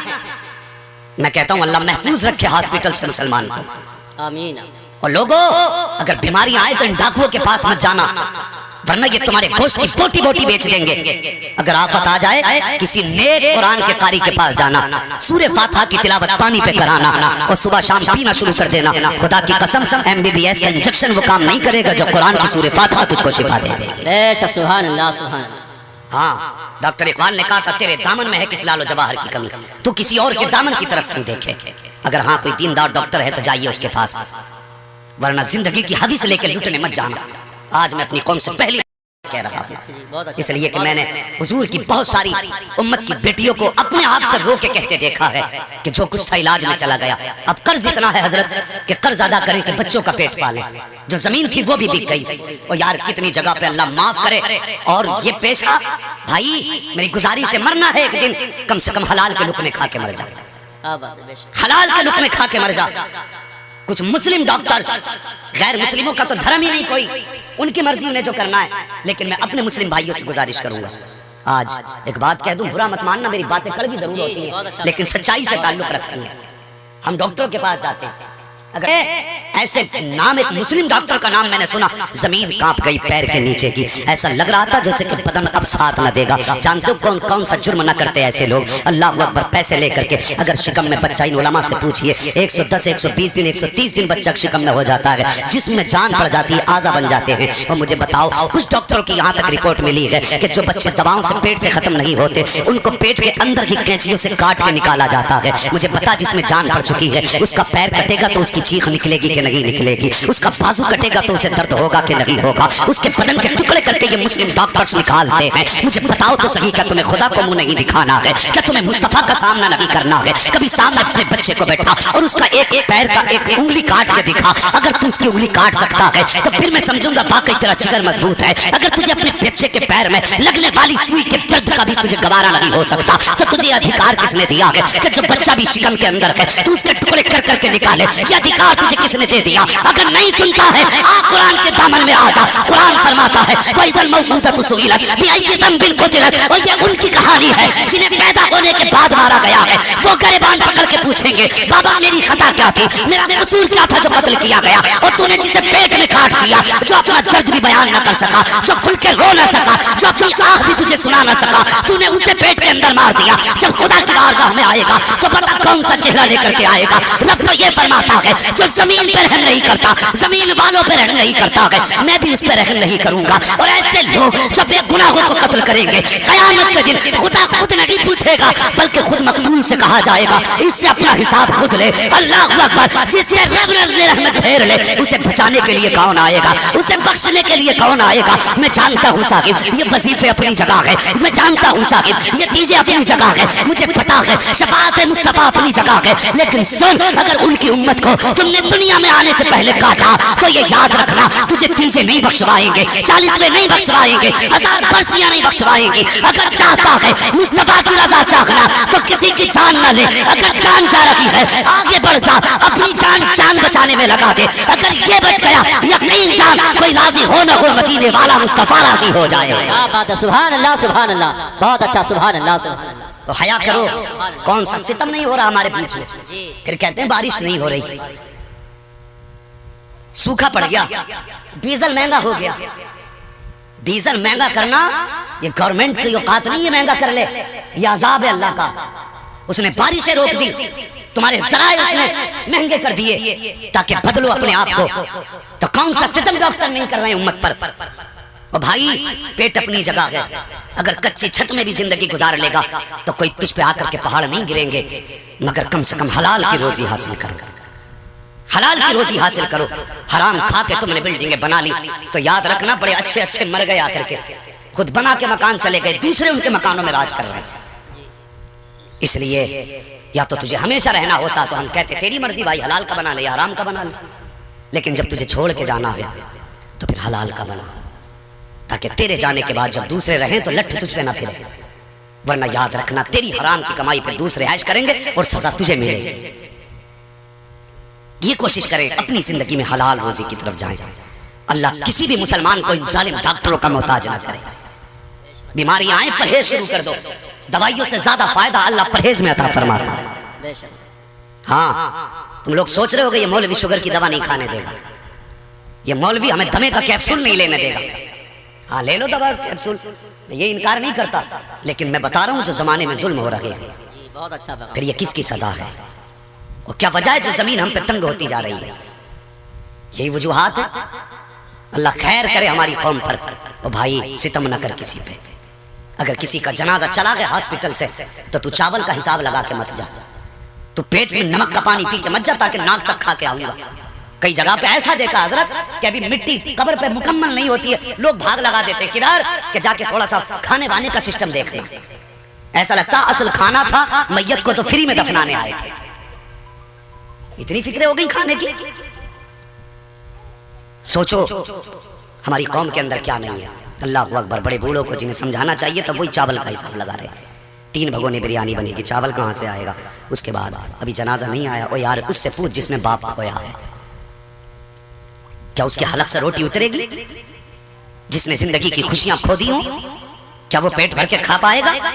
जिसने बाप जैसी दौलत को खो दिया हो, और बिरयानी और गोश्त के हिसाब लगाने वाले उससे पूछ वो बेवा जिंदगी कैसे गुजारेगी जिसकी जिंदगी की खुशियां शोहर के कफन के साथ बंध गई हो। कभी सोचा उनके बारे में? अगर हमने सोचा होता ना तो आज इस्लाम की शहजादियां गाड़ियों के तो रोड पर खड़े होकर के भीख ना मांगती। हम मजबूरी का फायदा उठाते हैं, मजबूरी का। हमारा इस्लाम तो इस बात की भी इजाजत नहीं देता अगर इसकी कीमत 50 रुपए है और बंदा मजबूरी में 40 की बेच रहा है, इस्लाम इजाजत नहीं देता मजबूरी में किसी को 10 रुपए का नुकसान दिया जाए। ये इस्लाम है। किसी की मजबूरी का नाजायज फायदा मत तो कर रह के ख्याल आता है। मुझे उम्मीद है मेरे जाने के बाद कुछ लोग कहेंगे इन मौलवियों को क्या पता दुनिया में क्या हो रहा है, ये तो अपनी अलग बनाते। बेटे तुझसे ज्यादा मौलवी दुनिया को जानता है। तूने बाद में जाना, मौलवी ने पहले जाना है ये दुनिया कहाँ है और कितनी है। फर्क इतना, मौलवी इंटरेस्ट नहीं रखता इन चीजों में। वरना मुझे बताइए क्या इनका मन नहीं है? ये कोट पैंट नहीं पहन सकते? ये मांग निकाल के चौराहों पे घूमने के इनके लिए कोई पैर काट देगा? ये दुनिया के लोगों में से नहीं है? क्या किसी ने मजबूरी में इनसे दाढ़ी रखाई है? नहीं, ये हुजूर ने ये लिबास पहनाया है। हम जानते हैं दुनिया कितने दिन की है, हमें पता है दुनिया की औकात क्या है। तो खुदारा जबान को लगाम लगाना, उलमा का एहतराम करना। आज हमारे समाज के हालात देखो। मैंने कहा था एक हंगामा महशर हो तो भूलूं उसको, सैकड़ों बातों का रह रह के ख्याल आता है। मेरी तकरीर तबे यार को बेचैन करती है, सबब क्या है वही कहता हूँ जो दिल पर गुजरती है। हाँ साकिब मेरे पास फोन आते हैं, लोग अपना दर्द दिल बयान करते हैं तो रोना आता है। फिर वही बात अपने समाज में रखता हूँ ताकि अल्लाह इस बीमारी को कुछ तो दूर फरमा दे हमारे बीच से। ये सोच के दर्द दिल आपके बीच में रखता हूँ। कितनी जगहों पर ऐसा हुआ है कि बच्चों के लिए कफन खरीदना मुश्किल होता है, इसलिए कि उनके सारा पैसा इलाज में लगा देते हैं, जायदाद बेच के इलाज में लगा दी, फिर भी 1,50,000 का कर्ज सर पे हो गया है। इस सब के बावजूद भी कफन खरीदना मुश्किल है। उसके बावजूद लोग आते हैं और आकर के कहते हैं साहब इतना बिरयानी के जरिए, अब भी तू कहता है इसमें इतना गोश्त होना चाहिए, इतने मसाले होने चाहिए। और यार इस पेट का भरना क्या है? पहले के लोग सूखी रोटी से भर लेते थे, आज तुझे मैयत की रोटी में चटाके सूझ रहे हैं, उसमें भी तुझे जायका चाहिए। और उससे पूछ जो घर में सफेद दुपट्टा ओढ़ के बैठ गई है, उसके दिल पे आज के बाद क्या गुजरेगी? उसके घर के कोने में जाके देख, किसी कोने में बैठ करके बेटी आंसू बहा रही होगी। उस बेटी से पूछ उसके दिल पे क्या गुजरी है जिसने बाप खो दिया है। उस बेटे से पूछ उसके दिल पे क्या गुजर रही है जिसकी हजरत के बाप के जनाजे के साथ उठ जाएगी। और हमें हुआ क्या है? हम तो चाहते हैं अगर होटलों में भी तो जाकर के यूं मेज को देखते हैं, उसके बाद बच्चे को आवाज देते हैं, कहते बेटे जरा इधर आ। बच्चे को बुलाने के बाद कहते तुझे दिखाई नहीं दिया, ये टेबल साफ नहीं किया, ये मेज साफ नहीं किया। वहां जाके खसा भी दिखाता है, चाहे इसके घर के अंदर चूहे अजान दे रहे हो, वहां जाके सेठ की पूछ बनता है, कहता है ये गंदा है, ये साफ ना किया। और तूने इतना कह लिया, अपनी खसा भी दिखा दी, लेकिन तुझे पता है तूने जिस बच्चे को आवाज दी है, कभी पूछना बेटे ये उम्र तो तेरी पढ़ाई की उम्र थी, ये उम्र तेरी तालीम की उम्र थी, इस उम्र में तेरे पास किताबें होनी चाहिए थी, इस उम्र में तेरे हाथ में कलम होना चाहिए था। आखिर मेरे बेटे बता तो सही, इस उम्र में तूने आके होटल में काम क्यों किया है? और ये कह के देखना उसकी आंखों में झांक के वो बच्चा कहेगा मैं भी चाहता था स्कूल जाता, मैं भी चाहता था मदरसे में तालीम हासिल करता, मेरी भी ख्वाहिश थी कि मेरे हाथ में कलम होता, मैं भी ये चाहता था कि किसी के झूठे बर्तन न धोऊं। लेकिन जिस दिन बाप का जनाजा उठा, मेरी माँ ने कहा बेटे बस्ता रख दे, अब तेरी उम्र पढ़ने की नहीं रह गई है, देख बहन बड़ी हो गई है, अगर ये घर से बाहर जाएगी हमारी इज्जत चली जाएगी, इसलिए लखते जिगर जा कहीं जाके काम तलाश कर ताकि तेरी बहन को और मुझे इज्जत से घर में बैठ कर रोटी मिल सके। वो बच्चा तुझे बताएगा मैं भी पढ़ना चाहता था लेकिन यतीमी के दाग ने मुझे मजदूरी पे मजबूर किया है। मेरा भी बाप होता, मैं भी कलम चलाता, लेकिन जिस दिन से बाप गया है माँ ने उस दिन से काम पे भेजा है। और जब शाम को 150 लेके जाऊंगा तो या तो इससे राशन आएगा या मेरी माँ की दवा आएगी। और यार तुम जाकर के कहते हो ये टेबल साफ ना की, ये तूने बिस्तर साफ ना किया, ये कुर्सी साफ नहीं की। जब तुम बच्चे को डांटते हो तो तुम्हारी डांट उस वक्त सिर्फ डांट होती है, लेकिन उसके बाद तुम्हें पता है जो होटल का मालिक होता है वो यतीमों के साथ कौन सा सलूक करता है, उन्हें जूतों से मारा जाता है, उन्हें गालियां दी जाती है। और तू नाक तक खाने गया था, कम से कम ये जुल्म तो ना करता कि किसी यतीम को तेरी वजह से जूते पड़ रहे हैं, तू ये सितम तो ना करता तेरी वजह से यतीम को गालियां मिल रही है। और यार कभी होटल जाया करो, अगर छोटे बच्चे काम करते मिला करें, करीब बुला लिया करो, हाथ पकड़ के पूछ लिया कर बता बेटे तूने भी खाया है कि नहीं खाया है। अगर नहीं खाया है अपने साथ प्लेट में शामिल कर ले या अलग से उसके लिए खाने का इंतजाम कर, अपने साथ बैठा के अपने सामने खिला। और उसके बाद चलते वक्त अपनी जेब से 150 निकाल और तू तो 500 का खा के चला गया, क्या फर्क पड़ा तेरी जेब पर? अगर तू 100 रुपए निकाल के यतीम की जेब में डाल दे, सर पे प्यार से हाथ रख दे और दुआएं दे के चला जा। खुदा की कसम जब शाम को बच्चा वापस जाएगा माँ के हाथ में जाकर हर दिन से ज्यादा पैसा देगा। माँ पूछेगी बेटे तेरी मजदूरी तो 100 रुपए थी, बताइए आज 200 कहाँ से लाया है? यतीम बच्चा रोएगा, कहेगा माँ बाप तो न था लेकिन एक बाप का जैसा प्यार लेकर के आया था। जब उसने सर पे हाथ रखा था तो ऐसा लग रहा था जैसे बाप ने शफकत से हाथ रख दिया है। अल्लाह अकबर। कहेगा माँ वो प्यार भी दे के गया है, पैसा भी दे के गया है और तुझे पता भी नहीं है, तू सोच भी नहीं सकता। जब बेवा ये जुमला सुनेगी खुशी में हाथ उठ जाएंगे और कहेगी या अल्लाह जिसने मेरे बेटे को खुशियां लौटा दी है उसकी नस्लों को आबाद कर दे। खुदा की कसम अभी हाथ नीचे नहीं आएंगे, खुदा की रहमतें तेरे घर में पहले उतार दी जाएंगी। सोचो कितना बड़ा भाव है यतीमी का, कितना दर्द होता है उन लोगों को जीने में जिनके सर से बाप का साया उठ जाता है। ऐसा समाज अगर आपको मिले अल्लाह तौफीक दे। अगर नए जूते लेने जा रहे हो और यतीम नजर आ जाए तो मारो गोली जूते को, जेब में हाथ डाल, यतीम की जेब में पैसा डाल दे। खुदा की कसम यहाँ यतीम की वजह से तू टूटी चप्पल पहन, फिर देख जब पुलसराज से गुजरेगा तो अल्लाह के फरिश्ते अपने पर बिछा देंगे। करना ऐसे काम, लेकिन है क्या, हालात क्या है, गौर कीजिए। ये समाज है हमारा, ये बैठे हमारे भाई लोग सामने, अल्लाह भला करे, सबकी नस्लें अल्लाह आबाद रखे और सबकी उम्र में बेपनाह बरकत अता फरमाए।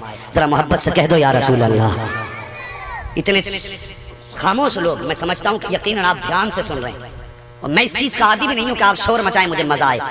मजा तुम्हारे शोर से नहीं लेना, मजा तो तब आएगा जब मुस्तफा मुस्कुरा के कह देंगे आ जाओ। जब दुनिया सो रही थी तुम बैठ के मेरे मदीने वाले मेरी बातें, मेरी गलियों की बातें, मेरे शहर की बातें कर रहे थे, अल्लाह अकबर, तब मजा आएगा। आज कोई मजा नहीं है। हाँ गौर से सुनना हमारे समाज में क्या नहीं हो रहा है आज। अल्लाह अकबर। देखे होंगे आपने अक्सर जब कोई बच्चा यतीम होता है तो हमारे समाज में लोग होते हैं कुछ अलग तरह के लोग होते, तो वो उनका भतीजा लगता है रिश्ते में। जो यतीम हुआ है भतीजा, सगा भाई दुनिया से गया, तो तीजे तक तो भतीजों को अपने सीने से लगा के रखते, कहते नहीं नहीं बेटे दास ना होना, बाप नहीं तो क्या हुआ, हम हैं तुम्हारे साथ। तीजे तक बड़ा प्यार देंगे क्योंकि तीजे तक अक्सर मेहमान आते जाते रहते हैं, आते जाते रहते हैं ना 3 दिन तक। तो लोग तो दिखाने के लिए भतीजों को सीने से लगा के रखे और 3 दिन के बाद फिर भूल जाता है कि मेरा भतीजा किधर है, मेरी बेवा भाभी कहाँ है। फिर अपनी मस्तियों में मस्त हो जाता, चूर हो जाता अपनी खुशियों में। और उसके बाद क्या करता है फिर, अल्लाह अकबर, फिर अपने घर में गोश्त की खुशबुएं आ रही हैं। उधर यतीम के घर ईद के दिन भी गोश्त नहीं है। ये हमारा समाज है, ईद के दिन भी गोश्त नहीं है। अगर किस्मत से बकरा इसने काट लिया तो ये नहीं देखेगा कि मोहल्ले में गरीब कौन है, कौन ऐसा जिसने जिंदगी में कभी बकरा नहीं खाया होगा महंगे की वजह से। ये नहीं, ये देखेगा वो कौन लोग हैं जो हर 8वें दिन बकरा खाते हैं, उसके यहाँ भेजता बोटी छांट के, जो हर 8वें दिन बकरा खा रहा है। और यार जो खा रहा है उसको तो अल्लाह दे ही रहा, कम से कम आज उसके दस्तरखान पे बकरा भेज दे जिसने कभी खाया ही ना हो। फिर देख अल्लाह की रहमतें कैसे उतरती हैं। तो हम दुनिया को खिला देते, उस दिन भतीजे भूल जाते हैं। होगा कोई रिश्तेदार, और कितनी बार ऐसा भी होता है भाई, कितनी बार ऐसा होता है, अगर अपना बच्चा कोई अच्छी चीज खा रहा है या गोश्त खा रहा है या अच्छा खाना खा रहा है और भतीजा अगर यतीम सामने से आ गया, इशारा करके कहता अंदर चला जाओ, वो देख तेरा भतीजा भाई आ रहा है, उसकी नजर लग जाएगी, ये कह के अपने बच्चों को अंदर डाला जाता है। चाहिए इसके सामने मत खा, हटना यहाँ से, वो देख लेगा। तो भाई कयामत की निशानियां पूछने वालों, अगर यतीम भतीजों की नीयत पड़ने लग जाए खाने पे तो समझ लेना कयामत सर पे आ चुकी है। आज कहाँ गया वो प्यार जो रिश्तेदारों को दिखा के बड़े बड़े दावे किए थे? कहाँ है वो मोहब्बत जो रिश्तेदारों को दिखा करके बड़े बड़े लंबे लंबे नगमे आलाप रहा था कि नहीं खुद फाके रह लूंगा, अपने भाई के बच्चों को नहीं फाके से सोने दूंगा। एक बार भी पूछा जाके कि तुम्हारे घर से आज धुआं क्यों नहीं उठा, तुम्हारे घर से आज घर के खाने की खुशबू क्यों नहीं आई? पूछा कभी? और यार हम उस समाज में रह रहे हैं आज जिसके अमीर चचाओं ने गरीब भतीजियों का जीना हराम कर दिया। एक ही खानदान में 2 भाई होते, अगर एक को अल्लाह ने दौलत दे दी है तो अपने बेटी की जहेज में 4 पहिया दे रहा है। तू 4 पहिया दे रहा, पलट के भी तो देख तेरे पड़ोस में तेरी भतीजी गरीब बैठी है, क्या उसके बाप की भी औकात है वो 4 पहिया दे सके? अगर देगा तो कहां से देगा? तू अपनी नामवरी के लिए अपनी भतीजी का जीना हराम कर रहा है। अगर तुझे पता है ना तेरी भतीजी गरीब है और तुझे पैसे वाला अल्लाह ने बनाया है, 4 पहिया ना दे, 2 पहिया अपनी बेटी को भी दे दे, 2 पहिया गरीब भतीजी के लिए भी इंतजाम कर दे। ये क्यों नहीं करते हम? ऐसा मौलवी आ जाए जो 100 रुपए लेके जन्नत का टिकट बांट जाए, मौलवी के बाप की ये जन्नत जो तू ले लेगा। करो, अमल से जिंदगी बनती है, अमल जरूरी है। अगर अमल नहीं तो ख्याली ख्वाब मत देखो। दुआएं बड़ी बात है, सवाब की महफिलें भी बड़ी हैं, लेकिन ये ऐसे काम है कोई दुआ करे ना करे, खुदा की कसम तू कब्र में बाद में पहुंचेगा। अगर तूने किसी गरीब को निभाया है ना तो तू कब्र में बाद में पहुंचेगा, तेरी कब्र को जन्नत की क्यारी पहले बना दिया जाएगा। काम अच्छे कर जाओ अपने जीते जी। कितने जुल्म करते हैं हम अपने समाज पे, हम अपनों के ही ना हो सके तो हम गैरों के क्या होंगे। लोग हमसे कहते हुजूर यहां बैठोगे, ये कूलर लगा दे, ये एसी लगा दे। अब 1 घंटे के लिए आया ये मौलवी, इसके लिए क्या क्या लगागा। मैं कहता हूं मौलवी 5 मिनट गर्मी में ठीक, लेकिन कम से कम अपने पड़ोस में रहने वाले अपने सगे गरीब भाई का भी तो ख्याल कर लिया। हमें इसकी परवाह नहीं है, हमें नामवरी की परवाह है, शोहरत चाहिए। लोग जाने के बाद हमारा समाज तो चंदे भी वहां देता है जहां ऐलान 6 बार किया जाता है, जहां गले में हार डाले जाते हो। 5000 दिए प्रधान ने, आओ लगाओ नारा प्रधान के नाम का। नारा प्रधान के बाप का हो गया, सदा नारा मुस्तफा का था और क़यामत तक नारा सिर्फ मेरे मुस्तफा ही का लगता रहेगा। किसी को खुश करने के लिए उसके नाम के नारे ना लगा। अगर जिंदगी भर नारा लगाना है तो आमीना के लाल का नारा लगा। बेशक सुभान अल्लाह। तो पैसा भी वहां दे रहा जाके जहां पे नारे लग रहे हैं, इस्तेकबाल हो रहा है। कभी उन मदरसों को भी देख लिया करो जिनको चंदे देने कोई तैयार नहीं, तनख्वाहें 5-5 महीने की चढ़ गई हैं। माना कि यहाँ नाम ना होगा, जा आंखें बंद करके जाके दे, कोई देखे ना देखे मदीने वाला मुस्तफा देख रहा। सुभान अल्लाह, सुभान अल्लाह। हम शोहरत के भूखे हो गए, हम तो काम भी शोहरत के लिए क्या करते हैं। हाँ भाई, गरीब भतीजियों का भी ख्याल कर लिया करो। अगर अपनी बेटी के लिए आलिशान जहेज का इंतजाम किया गया तो कम से कम भतीजी के लिए भी आधा पैसा तकसीम करके गरीब भतीजे की रुखसती का इंतजाम कर दे। अगर यतीम भतीजी तेरे सामने है तो जितना प्यार अपनी बेटी से करता है उतना प्यार यतीम भतीजी से भी कर लिया कर। वरना याद रख, तू नहीं जानता है जब कोई बंदा दुनिया से चला जाता है और फिर उसके अपनों की जिंदगी में कोई खुशी का दिन आता है तो उसे अपने बहुत याद आया करते हैं, अपने बहुत याद आया करते हैं। तुम जानते हो साहिब, जब मेरे हुजूर ने अपनी बेटी हजरत फातिमा ज़हरा को रुखसत किया था, तुम नहीं जानते, हजरत उम्मे सलमा से मेरे हुजूर ने फरमाया था, उम्मे सलमा घर में अगर कोई चादर हो तो लाओ, कोई नई सी चादर हो तो लाओ। हुजूर किस लिए कहा, आज मुझे अपनी बेटी को रुखसत करके अली की चौखट पे भेजना है। हजरत उम्मे सलमा गई हैं और जाने के बाद आप कहीं आई हैं वापस। उसके बाद खड़े होकर कहती हैं, हुजूर घर में तो कोई नई चादर नहीं मिली। कहा कोई पुरानी चादर होगी वही लेके आओ। कहती हाँ हुजूर ये मेरे पास एक चादर है। हुजूर ने उस चादर को लिया है। जानते हो 17 पैबंद चादर में लगे थे। मेरे नबी ने बेटी के सर पे चादर डाली, अल्लाह अकबर। उसके बाद कहा था फातिमा ये 17 पैबंदों वाली चादर कबूल कर ले, मैं वादा करता हूँ क़यामत के दिन जन्नती औरतों की सरदारी का ताज अपने हाथों से पहनाऊंगा। ये कह के मुस्तफा ने बेटी के सर पे 17 पैबंदों वाली चादर रखी है। उसके बाद हुजूर बाहर चले गए। थोड़ी देर के बाद पता चला या रसूल अल्लाह का जी का आपकी बेटी फातिमा बड़ी बेकरार है, बहुत ज्यादा रो रही है। सबने छुपाया है, चुप नहीं रही है। मेरे हुजूर ने इतना सुना दौड़ के आ जाते हैं, आए से जदा फातिमा के करीब और कहा था बेटी क्या बात है, क्यों रो रही हो। जैसी इतनी बात कही है, मेरे हुजूर के सामने नबी की शहजादी खड़ी है। हजरत फातिमा तो ज़हरा ने कहा था बाबा आज मुझे माँ खदीजतुल कुबरा की याद आ गई है। मैं ये सोच रही हूँ काश अगर माँ खदीजा होती तो जब बेटियां रुखसत होती हैं तो माएँ माथा चूम के दुआएं दिया करती हैं, नसीहत भी किया करती हैं। लेकिन आज फातिमा जा रही है, दुआ देने वाली माँ नजर नहीं आ रही है। इतनी बात मेरे नबी ने सुनी है। हाँ जब आज जो कायनात को दिलासा देने आया था उस नबी के ज़ब्त के बंधन टूट गए, सब्र का पैमाना छलक गया। मेरे हुजूर की आंखें बरसने लग गई। बेटी को सीने से लगाया और लगा के कहा था फातिमा कहां से लाऊं खदीजतुल कुबरा, तुम्हारी माँ जब दुनिया से गई थी मेरे हाथ में तुम्हारा हाथ दे के गई थी और कहा था या रसूल अल्लाह मेरी बेटी को कभी रोने मत देना। मेरे आका ने कहा था ए फातिमा मुझसे खदीजा ने वादा किया था मेरी बेटी को किसी चीज की कमी महसूस मत होने देना। ए फातिमा सारी जिंदगी मैंने तुझे बाप का प्यार भी दिया है, मैंने तुझे माँ का प्यार भी दिया है, लेकिन आज कहां से लाऊं खदीजतुल कुबरा। ये कह के बेटी के सर पे हाथ रखा था और रखने के बाद कहा था ए फातिमा जैसे आज तक तुझे मोहम्मद ने माँ का प्यार दिया है आज उसी तरह माँ की दुआओं की तरह मोहम्मद तुझे दुआओं के साए में रुखसत कर रहा है। अल्लाह अकबर। और साहिब जब अपने चले जाते हैं तो बड़े याद आया करते हैं।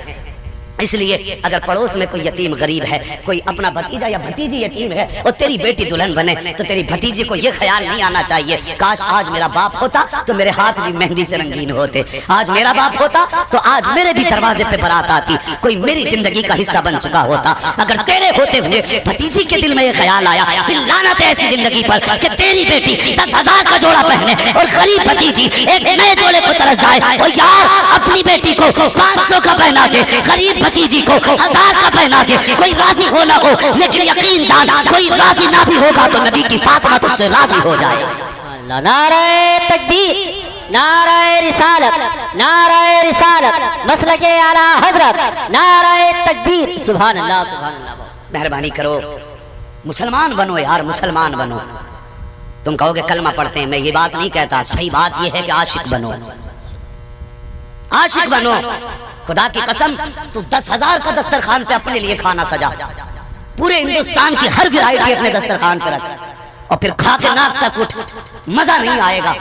लेकिन अगर सिर्फ तेरे आगे गोश्त की 2 बोटी रखी हो और तेरे आगे कुछ ना हो और सामने गरीब बहन रहती है, ये गरीब भतीजी सामने है, वो अपने आगे का खाना ले जा और खुद ना खा, उस गरीब को खिला।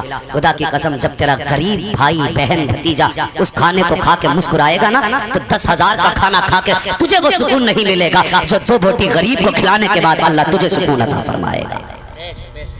फिर देखो मजे कितने आते हैं, अपने आगे कभी कभी खिला के देखो, करेंगे ना इंशाल्लाह, बोलो इंशाल्लाह। और डंडी मारने तो नहीं बैठे यहाँ पे, अगर मजे लेने आए तो उठ के चले जाओ। मुझे सिर्फ वही लोग अच्छे लगते हैं जो हुजूर की बातों को अमल की नीयत से सुना करते हैं। हम तो मजमे के भी आशिक नहीं है कि मजमा हो, नारे लगे, अरे जेब में रख यार नारे, कम से कम वो तो सुन ले जो हम कहने आए हैं। कई बार ऐसा होता बात पूरी नहीं होती, नारे लग गए, नहीं सही पता क्यों लगा, नहीं सही पता क्यों लगाया।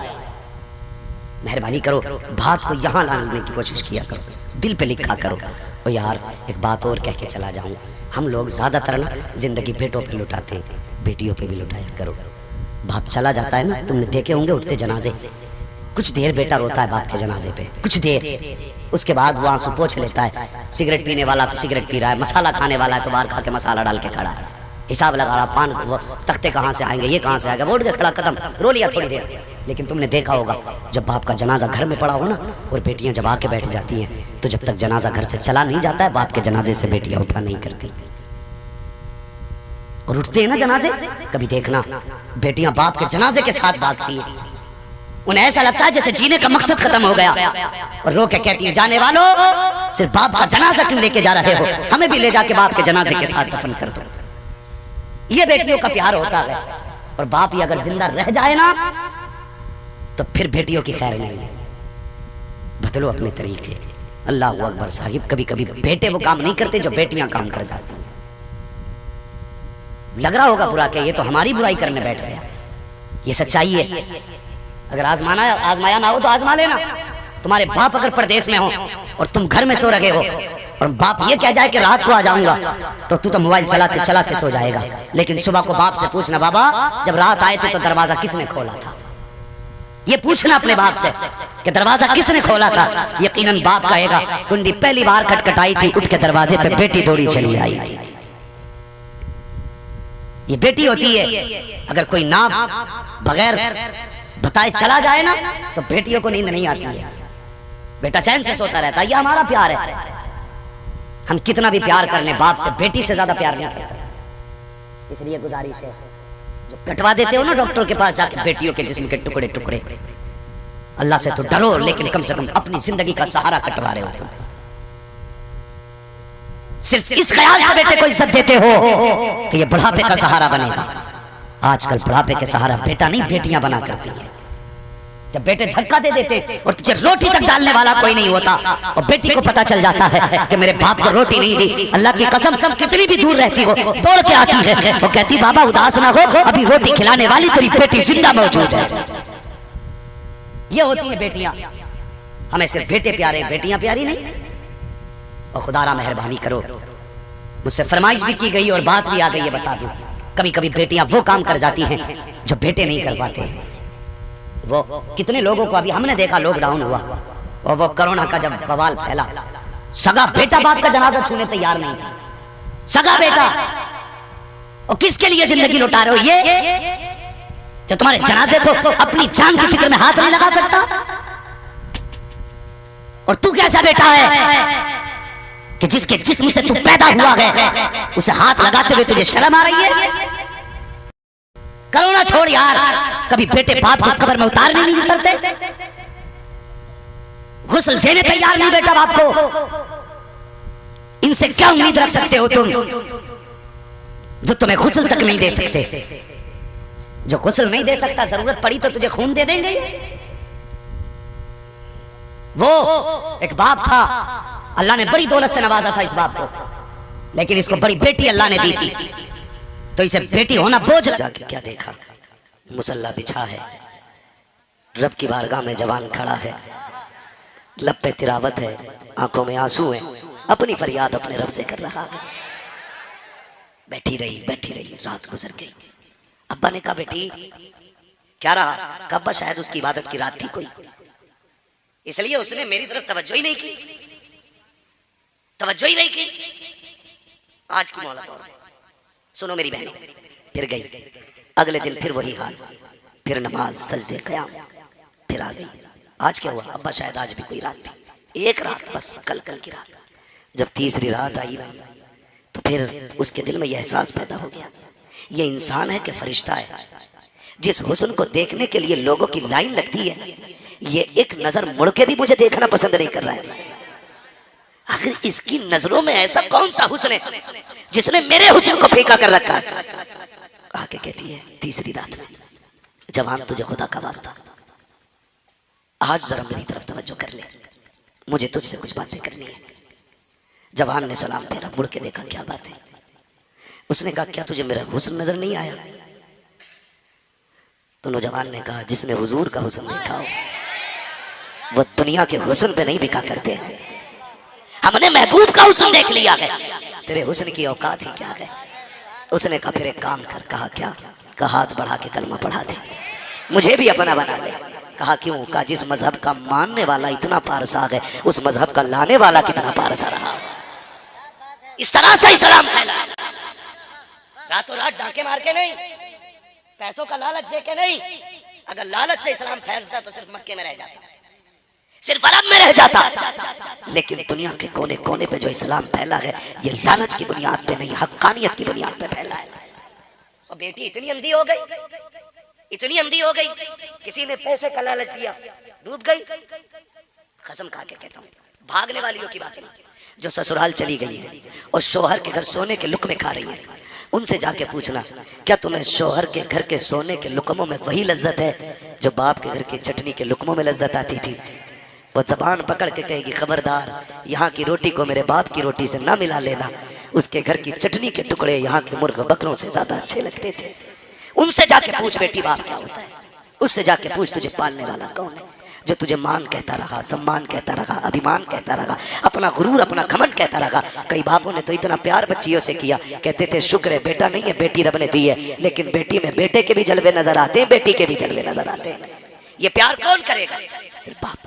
और हम जाके गैरों के बिस्तर पे लेट गए। तेरी इज्जत इतनी सस्ती, इतनी गिरी हुई इज्जत। सोशल मीडिया पे देखा होगा कि मैं धर्म छोड़ रही हूँ, क्यों? अपने पप्पू की वजह से,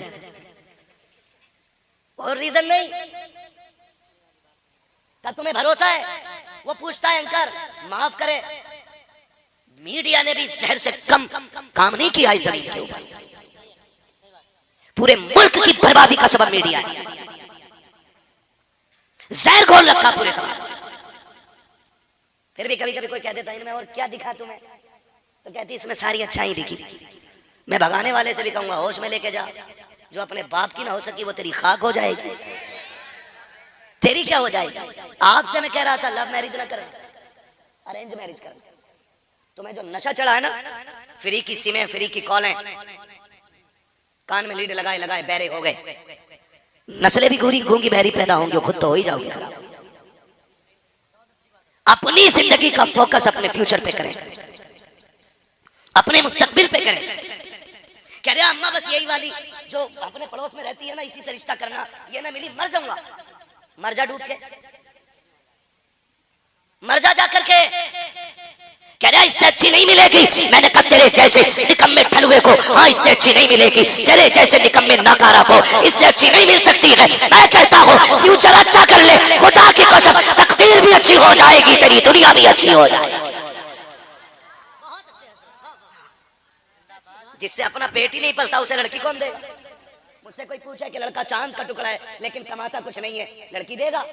तो मैं कहूंगा इसे भीख में घर की बिल्ली भी ना दे, क्योंकि जिससे अपना पेट नहीं पालता वो मेरे घर के जानवर भी मार देगा। तो फिर भगाने का नंबर तो यूं ही आता ना, औकात तो है नहीं कुछ कमाने धमाने की। जिधर देखो वहां पे इश्क के बीमार बैठे हैं, हजारों मर चुके और सैकड़ों तैयार बैठे हैं। निकलो इस तमाशे से, अपना कल बेहतर करो। कल तुम अय्याशियों में डूबे रहे। सबसे बड़ी वजह बहनों के बिगड़ने की है, बहन भाइयों में फ्रेंडशिप चल रही है, दोस्ती। और ये दोस्ती गैरत वाली नहीं, बेगैरती वाली है। तू मेरे राज पे पर्दा डाल, मैं तेरे राज पे पर्दा डालूंगा। तू मेरे बारे में पापा से कुछ मत कहना, मैं तेरे बारे में कुछ नहीं कहूंगा। माँ और बाप का भरोसा होता है औलाद में। बहन भाई जा रहे हैं तो ठीक ही होंगे, लेकिन इनमें डंगवारा हो चुका है। तू अपनी राजा, मैं अपनी जाती हूँ। तू भी मत बताना, मैं भी नहीं बताऊंगा। और भाई भाई दलाल नहीं होते, भाई बहनों की इज्जत के रखवाले हुआ करते, इज्जत के रखवाले होते।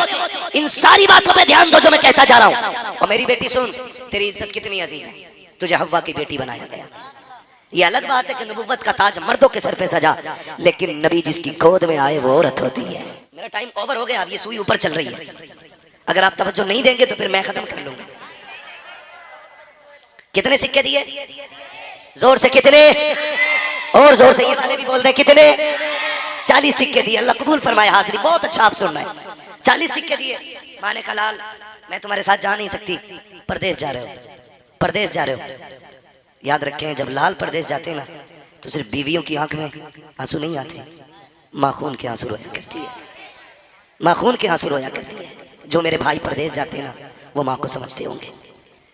आप देखना, याद रखना, मैं देखो किसी की बीवी की बुराई नहीं कर रहा हूँ, किसी को गलत नहीं कह रहा, लेकिन मैं माँ का दर्द समझाना चाहता हूँ। बेटा ना फोन करे, माँ से भी वीडियो कॉल पे बात करे, बीवी से भी बात करे, तो बीवी मुस्कुरा के कहती है और ओवर टाइम कर रहे हो कि नहीं, ओवर टाइम कर रहे हो कि नहीं? देखो ठीक से करते रहना, आप क्या होगे तो हार बनाऊंगी। लेकिन वही फोन वही कॉल चलते चलते बस एक फिट हटे और माँ के सामने आ जाए। माँ जब देखती है कहती क्यों मेरे लाल रोटी नहीं खाई है, ज्यादा मेहनत कर रहा है, क्यों अम्मा? बेटे कमजोर लग रहा है। उसकी नजर जेब पे नहीं बेटे की सेहत पे हुआ करती है, बेटे की सेहत पे होती है। और जब तुम परदेश जाते हो ना, माँ दरवाजे पे बैठ के इंतजार करती है, काश मेरा लाल एक बार मुझसे बात कर ले, मुझसे भी मिल के आ जाए। बीवी से गले मिल के वादे कर रहा है, मिनट घंटे महीने सारे गिन के बता दिए, फला दिन फला तारीख इतने बज के इतने मिनट पे इंशाल्लाह तेरे साथ आके मुलाकात हो जाएगी। माँ देखती रह गई, बेटे बताता तो जा कब आएगा, कहाँ जा रहा है? कहा तुम्हें क्या पता कितने शहर कितने जिले हैं, किधर जा रहा हो तुम क्या जानो? काश तुमने 5 मिनट माँ को दिए होते। 3 मिनट बीवी के पास बैठता, 5 मिनट माँ के कदमों में बैठता, उससे कहता माँ परदेश जा रहा हो, तेरी दुआओं की जरूरत है। अम्मा दिल थोड़ा ना करना, जिस चीज की जरूरत हो फौरन बेटे को एक कॉल कर देना। अगर काम बैठे बैठे हो गया वहीं से कर दूंगा, वरना दौड़ के आ जाऊंगा। माँ ये मत सोचना मेरे बच्चे हैं, मेरी बीवी है, इतना कह दे माँ मैं उनका बाद में हूँ, पहले तेरा हो। तूने 18 साल सीने से लगा के पाला है, तेरे बचपन की खिदमत याद है, तेरा सीने से लगाना याद है, एक आवाज में उठ के आ जाना याद है। ओ नौजवानों, माँ बाप को वक्त दे दिया करो। माँ माँ हुआ करती है, जाके अब्दुल कादिर जिलानी की माँ क्यों ना हो, 40 सिक्कों के बारे में कहती है मेरे लाल तू जा रहा है, माँ तेरे साथ नहीं आएगी। इतना सुना गौश की आंख में आंसू आ गए, माँ इतने साल तेरे बगैर नहीं रहा हो, अब कैसे रह पाऊंगा? माँ ने कहा था बेटे तुम्हें हुजूर का दीन सीखना है, तुम्हें आम बच्चों की तरह नहीं बनाया गया है। ए बेटे जिस तरह रुतबे तुम्हें आला दिए गए हैं, जिम्मेदारी भी बड़ी दी गई है। ए बेटे मेरे लिए नहीं, मुस्तफा के दीन के लिए ये कुर्बानी बर्दाश्त करना पड़ेगी। बगदाद वाले ने माँ को अगर छोड़ा है तो जरूरत के लिए नहीं बल्कि मुस्तफा की उम्मत के लिए माँ को छोड़ के गए। नारे तकबीर, नारे रिसालत, फैजान गौसे आजम, असमत वालिदैन, मुफ्ती हम्माद साहब की बुला। क्या बात है मुफ्ती साहब, बहुत अच्छा, सुभान अल्लाह। कोशिश करें अपनी माँ को वक्त दिया करें, माँ को वक्त दिया करें। प्रदेश रहते हैं, हम लोग भी अक्सर मुसाफिर लोग, रातों दिन सफर में रहते हैं और जिंदगी मौत का कुछ नहीं पता। उजाले अपनी यादों के हमारे साथ रहने दो, न जाने किस गली में जिंदगी की शाम हो जाए। कोई नहीं जानता ये निकला है पलट के आएगा कि नहीं, कोई नहीं जानता मैं सफर कर रहा हूं मैं लौटूंगा कि नहीं, किसी को नहीं पता। अगर लौट आते हो तो रब का करम है, लौट आते हो तो रब का करम है। इसलिए घर से जाया करो ना, माँ को राजी करके उठा करो। पगलो जानते नहीं हो, माँ राजी हो ना तो रब मिट्टी को सोना बना देता है, और माँ नाराज हो तो रब सोने को मिट्टी कर देता है। गलत भूल में गलत सोच रहे हैं कि हम इनसे छुपा के रखें अमीर बन जाएंगे। अल्लाह की कसम बरकतें उठ जाती हैं, बरकतें उठ जाती हैं। बरकतें तभी रहती हैं जब माँ बाप का हिस्सा शामिल रहता है, माँ बाप का हिस्सा शामिल रहता है। बगदाद वाले की अम्मी कहती है, लाल जा रहे हो? जी अम्मी, मेरे सीने से लगे, पता था फिर ये पलट के नहीं आएगा। जानती थी बेटे से आखिरी मुलाकात है, अब शायद मेरी मुलाकात बेटे से ना हो। माँ ने 40 सिक्के दिए, सदरी में सिल दिए। सोचो तो सही, आम माँ होगी कोई वो जिसका बेटा आलम अरवाह में भी वली है, माँ के शिकम में भी वली है, पैदा होते ही रोजा रख रहा है, कितना पारसा बेटा होगा। उस बेटे से माँ कह रही है बेटे वादा कर झूठ नहीं बोलना है। ये बात तो समझ में ही नहीं आती है। जो पैदाइशी वली हो, जिसका रोजा ना छूटा हो, वो झूठ बोलेगा? झूठ से मुश्किल काम था पैदा होते ही रोजा रखना। जिसने पैदा होते ही रोजा रखा, फिर उससे ये वादा क्यों लिया जा रहा है झूठ नहीं बोलना? बहुत गौर किया ना तो समझ में आया, सिर्फ गौ से पाक ही आगे तक का नहीं देखते थे, माँ भी बहुत आगे तक का देखती थी। गोया माँ ये कहना चाहती थी अब्दुल कादिर जा तो रखे हो, काफिले के साथ जा रहे हो, मैं साथ नहीं हूं बेटे, लिहाजा अपनी चीज का हिसाब तुम्हें देना है। गोया माँ ये कह रही थी चलोगे डाकू मिलेंगे, काफिला लूटा जाएगा, अब्दुल कादिर तुम्हारे पास भी लोग आएंगे, सिक्के तो हमने सिल दिए हैं, किसी को पता भी नहीं चलेगा, लेकिन फिर तुमसे पूछा जाएगा तुम्हारे पास भी कुछ है कि नहीं? बेटा उस वक्त में तुम्हें सच का साथ देना है, जबान से नहीं फिरना है। अल्लाह अकबर। बगदाद वाले ने वही किया, और माँ तो माँ होती है, माँ की बातों में फायदा होता है, कभी नुकसान नहीं होता है। फायदा देखे डाकुओं के सरदार ने बुलाया, कहा तुम पे क्या है? कहा 40 सिक्के सोने के। कहा किधर गए? कहा सदरी में। कहा दिखाओ तो सही। कहा बंद तोड़ो। जब बंद टूटे 40 सिक्के गिरे, सरदार हैरत में था। कहा बच्चे झूठ बोल के तुम सिक्के बचा सकते थे, लेकिन तुमने सच बोल करके नुकसान कर लिया है। बगदाद वाले ने कहा मैं झूठ बोल के सिक्के तो बचा लेता, लेकिन माँ से किया हुआ वादा टूट जाता, वादा टूट जाता। जब ये सच सामने आया है, डाकुओं के सरदार ने कदम पकड़ के गया, बच्चा कितना अच्छा है, तू माँ का वादा नहीं भूला, हम खुदा का वादा भूल गए। उसने कहा बच्चे है कौन? फरमाने लगे मैं हसनी हुसैनी सैयद हूँ, मैं खातून जन्नत के चमन का फूल हूँ, मेरा नाम अब्दुल कादिर जिलानी है। इतना सुना कदम पकड़े, कहने लगा देर न कर, तौबा करा के हमें भी अपना बना ले। जब सरदार ने इतनी बात कही तो जो साथी थे ना कहने लगे उस्ताद चोरी साथ की है तो जन्नत में भी तो साथ जाना है, आप ही थोड़ी हमें भी जाना है। तारीख गवाह है, ये कमाल रब ने बगदाद वाले को बख्शा है। जितने लोगों ने उनके हाथ में तौबा की सिर्फ जन्नती रही, अल्लाह ने उन सबको वली बना डाला, वली बना डाला। जब उनके गदा भर देते हैं शाह ने जमाना की झोली, मोहताज का जब ये आलम है, मुख्तार का आलम क्या होगा? मुख्तार का आलम क्या होगा? मुख्तार का आलम क्या होगा? माँ से किए हुए वादे सच्चे किया करेंगे इंशाल्लाह, वादा करते हैं इंशाल्लाह। इस टॉपिक पे अगर बात करूं तो और बड़ा वक्त चाहिए मेरे अजीज। मैं समझ सकता हूँ मोहब्बतें आपकी, लेकिन मैं भी एक इंसान हूँ। तकरीर का हद घंटा एक होता है, फिर बंदा उसकी अपनी मर्जी होती है 2 घंटे के 4 घंटे बोले। लेकिन मैं एक चीज़ समझता हूँ, तूफान नूह लाने से आखिर क्या फ़ायदा? एक अश्क ही बहुत है अगर कुछ असर करे। और मैं अपने वक्त से हजरत पूरा इंसाफ करने की कोशिश करता हूँ। मैं शायरी जोकरी और बीच में वक्त ज़ाय नहीं करता हूँ। मैं मौजू पे बात करता हूँ, जितनी देर में 1 घंटा मैं बोलता हूँ, दुआ करता हूँ अल्लाह इसमें मेरे मतलब की बात ना आए, जो भी बात आए हुजूर के दीन की बात रहनी चाहिए। क्योंकि हमारा 1 घंटा आपका खरीदा हुआ है, ये घंटा हम लाजिम है इसके साथ इंसाफ करें। इसलिए कभी हम सफ़र नहीं बताते, कभी फ्लाइट नहीं बताते, कभी ट्रेन नहीं बताते। आ गए, अल्लाह ले आया, आपसे मुलाकात हो गई है, अब यहाँ बैठ करके इधर उधर की चापलूसी ज़रूरी नहीं है। जो ड्यूटी लगी है दीन का वो काम कर जाए।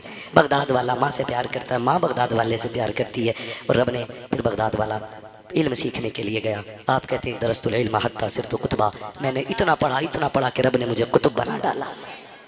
इतनी पढ़ाई की कि अल्लाह ने कुतुब बना दिया। आज जाहिल कहता नहीं मौलवियों की और फकीरों की, फकीर नहीं बे फटीचर है, फटीचर है, फकीर नहीं है। फकीरी की पहली तहरीक को इल्म कहा जाता है, जिसे इल्म नहीं वो फकीर नहीं। इसलिए फक्र होता क्या, ये तो इल्म ही बताता है। फक्र होता क्या है, ये तो इल्म ही बताता है, इल्म ही बताता है। ख्वाजा निजामुद्दीन औलिया पाए के बुजुर्ग जो दिल्ली जाते हैं जानते हैं निजामुद्दीन औलिया कौन है।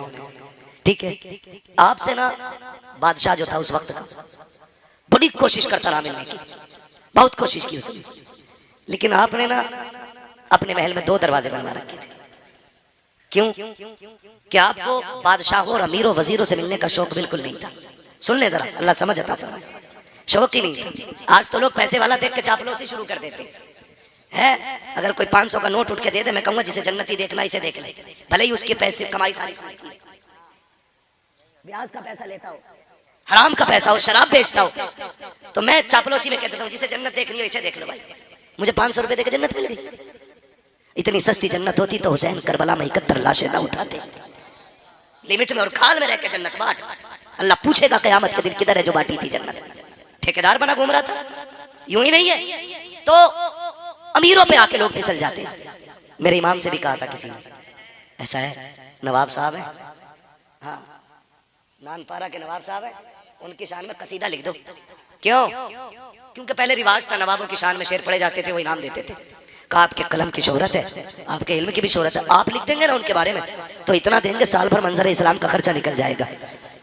तो आपने ना कलम उठाया और कलम उठा के कहा था करूं मद है अहले दुआल रजा, पढ़े इस बला में मेरी बला, मैं गदा हूं अपने करीम का, मेरा दीन पारा इनाम है। कहने लगे मंजर इस्लाम की बात करते हो,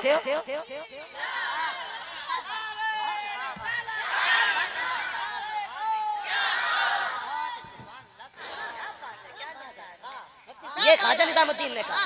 ये फर्क है अमीर और फकीर में कि तेरे दरवाजे के पहरेदार गरीब रोकने के लिए होते हैं, हमारे पहरेदार अमीर रोकने के लिए होते हैं। आगे बढ़ा, जहां हजरत के अस्तबल में घोड़े बंधे हुए थे ना, जाके क्या देखता है, घोड़ों के गले में जो वो पड़े थे पट्टे, उन पे सोने की खड़ावट थी, और जो पैरों में पड़े हुए थे घुंघरू वो भी सोने के थे। उसने सोना इतना देखा ख्वाजा निजामुद्दीन की चौखट पे, कहने लगा छोड़ो ये फकीरी का लिबास उतारो, क्या फर्क है तुम्हारे और हमारे बीच, तुम्हारे पास भी तिजोरी सोना है। पहले हजरत हंज़ला अल्लाह अकबर निकाह हुआ, पहली रात थी, बीवी से मुलाकात की पहली रात का आधा हिस्सा गुजरा, आवाज आ गई हुजूर ने बुलाया है, चलो जंग के लिए। जैसे बैठे थे बिस्तर से ऐसे उठ गए, आज मुझे बतलाओ हुजूर ने बुलाया है, जंग में जाना है। जैसे थे वैसे उठे, गुस्ल तक नहीं किया, बीवी ने दामन थाम लिया, मेरे सरदार जिंदगी की पहली रात है मुलाकात की, इतनी जल्दी? दामन छुड़ा के कहने लगे शरीक हयात तेरा रिश्ता अपनी जगह है, मोहम्मद से मेरा रिश्ता अपनी जगह है, सारे रिश्ते बाद में है, हुजूर का रिश्ता पहले है। बीवी ने कहा मेरे सरताज किधर? कहने लगे जंग में जा रहा है, अगर शहीद हो गया तो शहीद की बीवी कहलाएगी, वापस आया तो गाजी की बीवी कहलाएगी। बीवी ने रो के कहा मेरे सरताज ये किसने कह दिया कि मैं तुम्हें जानने से रोकूंगी? कहा फिर दामन क्यों थामा? कहा अगर हुजूर का कलमा आपने पढ़ा है तो मैंने भी हुजूर का कलमा पढ़ा है, क्या कहना चाहती हो? कहा वादा करके जाओ। कहा कौन सा वादा? कहा बस एक वादा करो कि जन्नत में मेरे बगैर नहीं जाओगे। कैसे आशिक थे यार वो, जन्नत में मेरे बगैर नहीं जाओगे, और मैं वादा करती हूँ तुम्हारे बाप किसी से निकाह नहीं करूंगी, और इंशाअल्लाह जन्नत में साथ जाएंगे। बीवी से वादा किया, हंज़ला जंग में शरीक हुए। अल्लाह अकबर, जंग के बाद जब लाशों को इकट्ठा किया गया, सारी लाशें मिल जाती है, हजरत हंज़ला की लाश नजर नहीं आई। हुजूर से सहाबा कहते हैं या रसूल अल्लाह सारी लाशें तो मिल चुकी है, लेकिन हंज़ला की लाश नजर नहीं आ रही है। अल्लाह अकबर, थोड़ी देर के बाद हुजूर फरमाते हैं जाओ फिर तलाश करो। फिर जब सहाबा गए हैं, हजरत हंज़ला की लाश मिल जाती है, जब लेकर के आए हैं, अब अजीब मंजर था, हजरत हंज़ला के जिस्म से पानी के कतरे टपक रहे थे, पानी के कतरे टपक रहे थे। या रसूल अल्लाह सारी लाशें तो सूखी हैं, इस लाश से पानी के कतरे क्यों? आका फरमाते हैं सहाबा जब तुम ढूंढने गए थे तो सारे शहीदों की लाशें मिली थी, मेरे हंज़ला की लाश नहीं मिली थी। वजह यह थी कि जमीन के ऊपर शहीद को गुस्ल नहीं दिया जाता है, और मेरा हंज़ला बिना गुस्ल किए आया था। जब ये शहीद हुआ था तो फरिश्ते लेकर के जन्नत चले गए थे, इसको ऐसे कौसर से गुस्ल दे करके लाया गया है, इसलिए इसके बदल से पानी के कतरे टपक रहे हैं। नाराए तकबीर, नाराए रिसालत, मसलके आला हजरत, नाराए तकबीर, नाराए रिसालत। सुभान अल्लाह। यार इसे कहते हैं इश्क हुजूर का। ऐसा इश्क करो ना, इश्क हो तो इश्क का इजहार होना चाहिए, हर गली हर कूचे में प्रचार होना चाहिए। और वो भी कोई इंसान है जिसे बताना पड़े मैं मदीने वाले का गुलाम हूँ। और यार तुम्हारे काम देख के दुनिया कहते हैं इसके करीब मत जाना, ये हुजूर का गुलाम है। हाँ हुजूर का गुलाम है। लेकिन अल्लाह खैर करे, हमारी कौम का भी मिजाज जो है ना थोड़ा सा वो न्यू होता जा रहा है, नया नया क्या कहते हैं, मुझे अंग्रेजी इतनी नहीं आती है, और जो भी कहते हैं कि नए दौर में लोग बदल रहे हैं। 10 बजे से पहले मुसलमान भी दुकान नहीं खोलते, कहते नहीं अब तो 10 बजे मार्केट खुलती है। सुनो मेरे हुजूर ने हाथ उठा के कहा था, या अल्लाह मेरी उम्मत के सुबह के वक्त में बरकत अता फरमा। क्या कहा था? मेरी उम्मत के सुबह के वक्त में बरकत अता फरमा। ये सुबह के वक्त सो रहा है, 10 बजे दुकान खोल रहा है, फिर कह रहा है ग्राहक नहीं आ रहे, बरकत नहीं हो रही है, बिक भी रहा है, बच नहीं रहा है। सारे लोगों का ईमान है ना। हुजूर इशारा कर दे तो सूरज, बोले सूरज पलट आता है ना, अगर इशारा कर दे तो चांद 2 टुकड़े हो जाता है, अगर वो कहते हैं तो पत्थर बोलते हैं कि नहीं, अगर वो कहते हैं तो दरख्त चलने लग जाते हैं, अगर वो वादा कर ले तो हिरन वापस आ जाता है ना। तो उनकी जबान से जो निकलता वो हो गए। अगर उन्होंने ये कह दिया मेरी उम्मत के सुबह के वक्त में बरकत अता फरमा, तो तू 10 बजे दुकान खोल रहा है, और 10 बजे खोल रहा है तो फिर रो क्यों रहा है? ईसाइयों के तरीके पे अमल किया। उनका अपना मानना है हमारा नबी 10 बजे आया तो हम 10 बजे सो के उठेंगे, तो हमारा अपना मानना है हमारा नबी सुबह सादिक में आया तो हम सुबह सादिक में सो के उठेंगे। ये नियत करना, अगर बरकत ना हो जितने तावीज हो सब उठा के रख देना, जितने नक्शे हो उठा के रख दे, सिर्फ इस बात पे अमल कर जैसे फजर की अजान हो बिस्तर छोड़ सलात को मस्जिद में पहुंचा, 2 रकात नमाज फर्ज अदा कर, उसके बाद सीधा चहलकदमी कर, मार्केट जा, दुकान जाके खोल, अल्लाह अल्लाह करके दुकान जा। 10 बजे तक जब दुनिया मार्केट में आएगी अल्लाह तेरे रिस्क का इंतजाम कर देगा। 10 बजे दुकान बंद करके आ जा, दुनिया कहेगी क्या हुआ, कह देना जब तू लेने आया था मैं लेके जा रहा हूँ। दुकान 10 बजे खोलेगा, बरकत कर जाएगी। और रज़ाक अल्लाह है। कौन है रज़ाक? रज़ाक जोर से बोलो, रज़ाक अल्लाह है। जो लोग कहते हैं पीर देता वो झूठे हैं, धोखे में है। पीर देता नहीं, देता अल्लाह ही है, मिलता बुजुर्गों के सदक़े से है। अल्लाह की मानो मत, पीर पे हर जुमेरात को अगरबत्ती लगाने जाओ, कोई नतीजा निकलेगा? पीर जरिया होते हैं खुदा से मिलाने के लिए, लेकिन हम इतनी अंधी अकीदत में डूब गए, अल्लाह को भूल गए, पीर को ईमान बैठे। 5 वक्त अजान होती है, एक बंदा जाने तैयार नहीं, और पीर कह देता 40 जुमेरात आना, तो 40 जुमेरात जा रहा नहीं जा रहा, 40 जुमेरात जा रहा। मैं कहता हूँ 40 जुमेरात नहीं, 40 वक्त मस्जिद में जाके दे, अल्लाह बिगड़े मुकद्दर न सवार दे तो फिर बात कर। अपने रब को तो मनाओ ना पहले। अगर रब राजी नहीं तो फिर किसी के ताबीज से कुछ है, बोलो कुछ नहीं हो सकता। होगा तभी जब रब चाहेगा, अल्लाह ही के चाहने से होता है। हाँ कोशिश करें, हमारी कोशिशों में कमी हो तो हम अपने पीर से जाके कहें हुजूर दुआ कर दे अल्लाह हमसे राजी हो जाए, फिर देख अल्लाह कितनी बरकतें देता। दुकानें सुबह खोलना भाई, खोलेंगे दुकानें सुबह इंशाल्लाह। 10 बजे का इंतजार तो नहीं करेंगे। जब हुजूर ने फरमाया उम्मत के सुबह के वक्त में बरकत होनी है तो फिर इंशाल्लाह सुबह के वक्त ही में बरकत है। फिर तावीज़ की जरूरत नहीं है, सुबह दुकान खोलो या रज़ाक कह के दुकान खोल, फिर देख अल्लाह कितनी बरकतें देता है। लेकिन मिजाज बनाना, कहते हैं मौलाना जब तक झूठ ना बोले ना तब तक दुकान ही नहीं चलती है। बिजली से झूठ बोलना ही पड़ता है। तूने झूठ पे भरोसा किया, अल्लाह अकबर। हजरत अली देख, उन्होंने अल्लाह की जात पे भरोसा किया।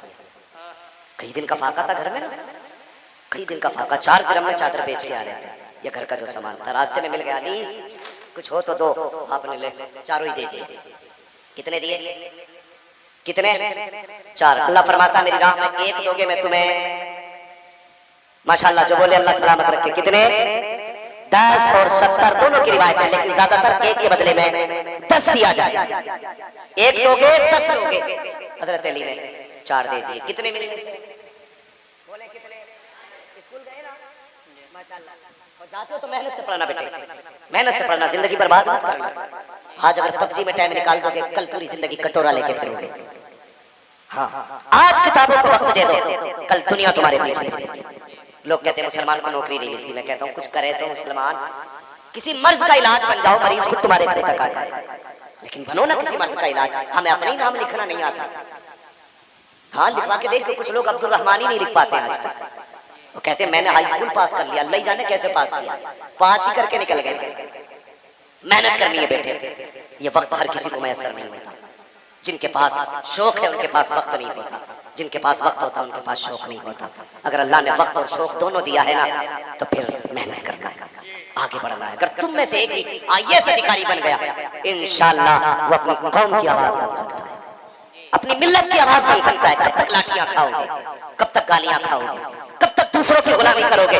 पढ़ो, आगे बढ़ो, कलम संभालो। हुकूमत उसकी होगी जिसके हाथों में कलम होगा। अब ये लठ का दौर नहीं, अब कलम का दौर है। पढ़ेंगे इंशाअल्लाह। जिनकी उम्रें निकल गई वो तो अब देखे क्या करना है, लेकिन अभी जिनकी उम्रें वादा करें इंशाअल्लाह मेहनत करेंगे। हाँ, मैंने दुनिया देख के ये फैसला किया, बगैर इल्म के कुछ नहीं है। पढ़ें, मेहनत करें, आगे बढ़ें, हुजूर से प्यार करें, सुबह उठें, फजर की नमाज पढ़ें, दुकान खोलें, और हाँ सुने, माँ बाप की नसीहत पे पाबंदी करनी है। ये बड़ी जिम्मेदारी के साथ एक अहम बात बता रहा हूँ। अक्सर हादसे मैंने देखे हैं जिनके बाद माँ बाप कहते हैं हमने मना किया था। ये याद रखना, अगर बाप कहता मत जा बेटे तो कदम मत निकालना। माँ बाप की रजा को रब की रजा समझ और उसकी ना को रब की नाराजगी समझना। ये याद रखना, अगर माँ बाप किसी काम से रोके तो फौरन रुक जाओ। अगर तुम्हारे लिए सोने के ढेर भी हो ना, और माँ के ना बेटे वहां मत जाना, तो उसे ये मत कहना तू कुछ नहीं जानती, और ये कह के आगे मत बढ़ना। हर कदम तुम्हें तबाही की तरफ लेके जाएगा। माँ अगर कहते ना रुक जा, तो बस रुक जाना। सोना छूट सकता है, लेकिन माँ बाप की फरमाबरदारी कर ली तो खुदा की कसम जिंदगी कामयाब हो जाएगी। इस बात पे भी अमल करना है। और फरमाया गया या अय्युहल्लज़ीना आमनू उदखुलू फिस्सिल्मी काफ़ा, ऐ ईमान वालों इस्लाम में पूरे पूरे दाखिल हो जाओ। हमारे भाई, क्या नाम है, नाजिम भाई? क्या? हाँ, नाजिम भाई एक नई जिंदगी का आगाज करने वाले हैं। अल्लाह ताला इनकी जिंदगी में बरकत अता फरमाए। और मैं गुजारिश करूंगा गवारों से भी, शादीशुदा से भी, भाई नाजिम से भी, कि नई जिंदगी का आगाज है। और इनके घर वालों से, अगर घर का माहौल बेहतर करना चाहते हो ना, जो तुम्हारे घर में बहू बन के आने वाली है, तुम्हें उसे बेटी की नजर से देखना है, बेटी की नजर से देखना। और पहले ही दिन ये मत कहना कि बेटी की तरह मौलवी कह के गया है, और देखो ये बेटी तो हमारी ऐसा नहीं करती थी। नई लड़की है, वो तुम्हारे घर आएगी, तुम्हें समझेगी, तुम्हें जानेगी, तुम उसे समझोगे, तुम उसे जानोगे, 15-20 दिन लग जाएंगे, महीना लग जाएगा।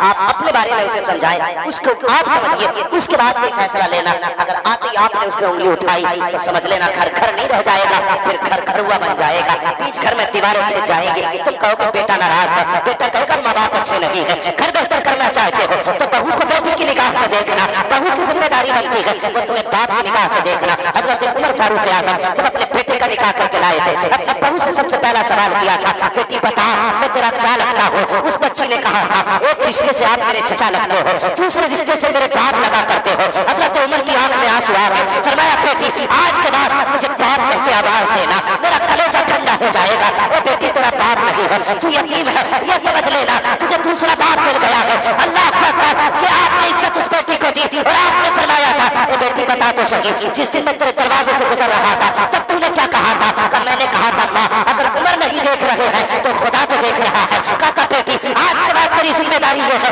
उमर को फैसले करने रहते हैं, अदालत कायम करनी रहती है। जब उमर घर से निकला करे तो बस इतना ही कहना है, जब मैं घर से निकलूं मेरा हाथ पकड़ना और कहना पापा फैसले सोच समझ के करना, कोई देखे न देखे खुदा देख रहा है। उमर फैसला इंसाफ के साथ करना, खुदा देख रहा है। पापा किस लिए? हजरत उमर ने कहा था ओ बेटी अगर तू रोज याद दिलाएगी कि खुदा देख रहा है तो जमीन और ज़मीन बदल सकते हैं, लेकिन उमर की अदालत में गलत फैसला नहीं हो सकता। जिम्मेदारी है आप आने वाली बेटी को, बहू को बेटी का प्यार दें। जब आप उसे बेटी कह के आवाज दोगे, खुदा की कसम वो जो छोड़ के आई है ना उसे भूल के समझ जाएगी जो छोड़ा था यहाँ मिल गया। लेकिन अल्लाह माफ करे, माफ करना अगर किसी को बुरी लग जाए। सास ससुर सोचते हैं आज तक किसी का नहीं चली, अब आया हुकूमत चलाने का टाइम, फिर बनते हैं ये जल्लाद। हाँ कहता पानी नहीं भरा, बेटे से कहती तेरी बहू बहुत घामड़ है, उसे काम नहीं दिखाई दिया, ये लोटा पड़ा था, यहाँ डब्बा रखा है, शुरू हो भाई घर के घर हुए न करना। घर सब नहीं होते। तुम कहने लगो पूरे गांव में ये घर है, नहीं ये घर नहीं है। घर तो मुश्किल से कुछ होंगे, बात तो सब घर हुए। घर हुए समझते हैं ना, घर हुए जो बच्चे बनाते थे छोटे छोटे कई दीवारें कर देते थे। जिस दिन एक मकान में दीवारें खिंच जाएं समझ लेना वो घर नहीं घर हुए हो गए। और जब घर हुए हो जाते हैं तो फिर बरकतें उड़ जाया करती हैं। और परिवार के साथ खाना सीखो। खुदा की कसम 5 स्टार होटल में बैठ के खाने में वो मजा नहीं जो गरीब भाई के साथ दस्तरखान पर बैठ के खाने में मजा आता है। परिवार के साथ खाने में जो मजा है वो कहीं नहीं। हाँ, दौलत होगी तो जो चाहोगे खाना खरीद लोगे, लेकिन परिवार टूटा तो इसे खरीद नहीं पाओगे। दौलत से ज्यादा परिवार अहम होता है, पैसे ज्यादा परिवार अहम है, और हमेशा परिवार को अहम रखना। पैसे को अहमियत मत देना, परिवार को अहमियत देना। इसलिए कि पैसा मेहनत से मिला करता है, परिवार नसीबों से मिला करता है। करेंगे इंशाल्लाह ये काम, परिवार का ख्याल रखेंगे, अल्लाह खुशी देगा। तो गाने बजेंगे तो देखने नहीं जाएंगे। हाँ, और कोशिश करें जो हमारे भाई, मैं ये नहीं कहता उनका बाइकाट कर दो, उनके रास्ते बंद कर दो, उन्हें समझाने की कोशिश करें, वो भी हमारे हैं। महबूब के गुजरा है ख्याल, इतने में रब ने महबूब के दिल पे इल्हाम फरमाया, ए मेरे महबूब उदास ना हो, घर के अंदर चले जाओ, माँ अंदर मौजूद है। अल्लाह अकबर, मेरे सरकार मकान के अंदर तशरीफ लाए हैं। क्या देखते हैं, मकान कमरे के अंदर मेरे नबी की अम्मी ने यूं पैर खड़े किए हुए हैं और ऐसे हाथ बांधे हैं, सर घुटनों के बीच में रखा हुआ है। आक़ा करीम तशरीफ लाए, जैसे अंदर आए हैं माँ आहिस्ता आहिस्ता हिचकी भर के आंसू बहा रही थी। अल्लाह अकबर, मेरे नबी ने माँ को रोते हुए देखा, आए और माँ के गले में यूं हाथ डाले हैं, अपने घुटने मुस्तफ़ा ने जमीन पे रखे हैं और रखने के बाद इरशाद फरमाते हैं, माँ रो रही हो, इतना कहना था। तुमने भी देखा होगा जब कोई छुप के रोया करता है और उसके पीछे से कोई हाथ रख दे और कहते क्यों रो रहे हो, तो अब उसको लगता है कोई तसल्ली देने वाला आ गया है। फिर ज़ब्त के बंधन टूट जाते हैं, फिर वो चीख मार के रोना शुरू कर देता है। जैसे मेरे नबी ने कहा था, माँ रो रही हो, इतना सुनना था, माँ के ज़ब्त के बंधन टूट जाते हैं। जो दर्द हिचकियों में था आहों में बदल जाता है, जो दर्द सर्द आँख में था फिर वो चीखों में बदल जाता है। मेरे नबी ने अपनी माँ को सीने से लगाया। अब आलम ये था मेरे सरकार का, माँ को रोते हुए मेरे सरकार ने देखा है। आक़ा करीम अपने लबों को लेकर के गए और जाने के बाद मेरे सरकार ने अपने होठ माँ के होठ पे रख दिए हैं और गले में हाथ पड़ा है। अब सरकार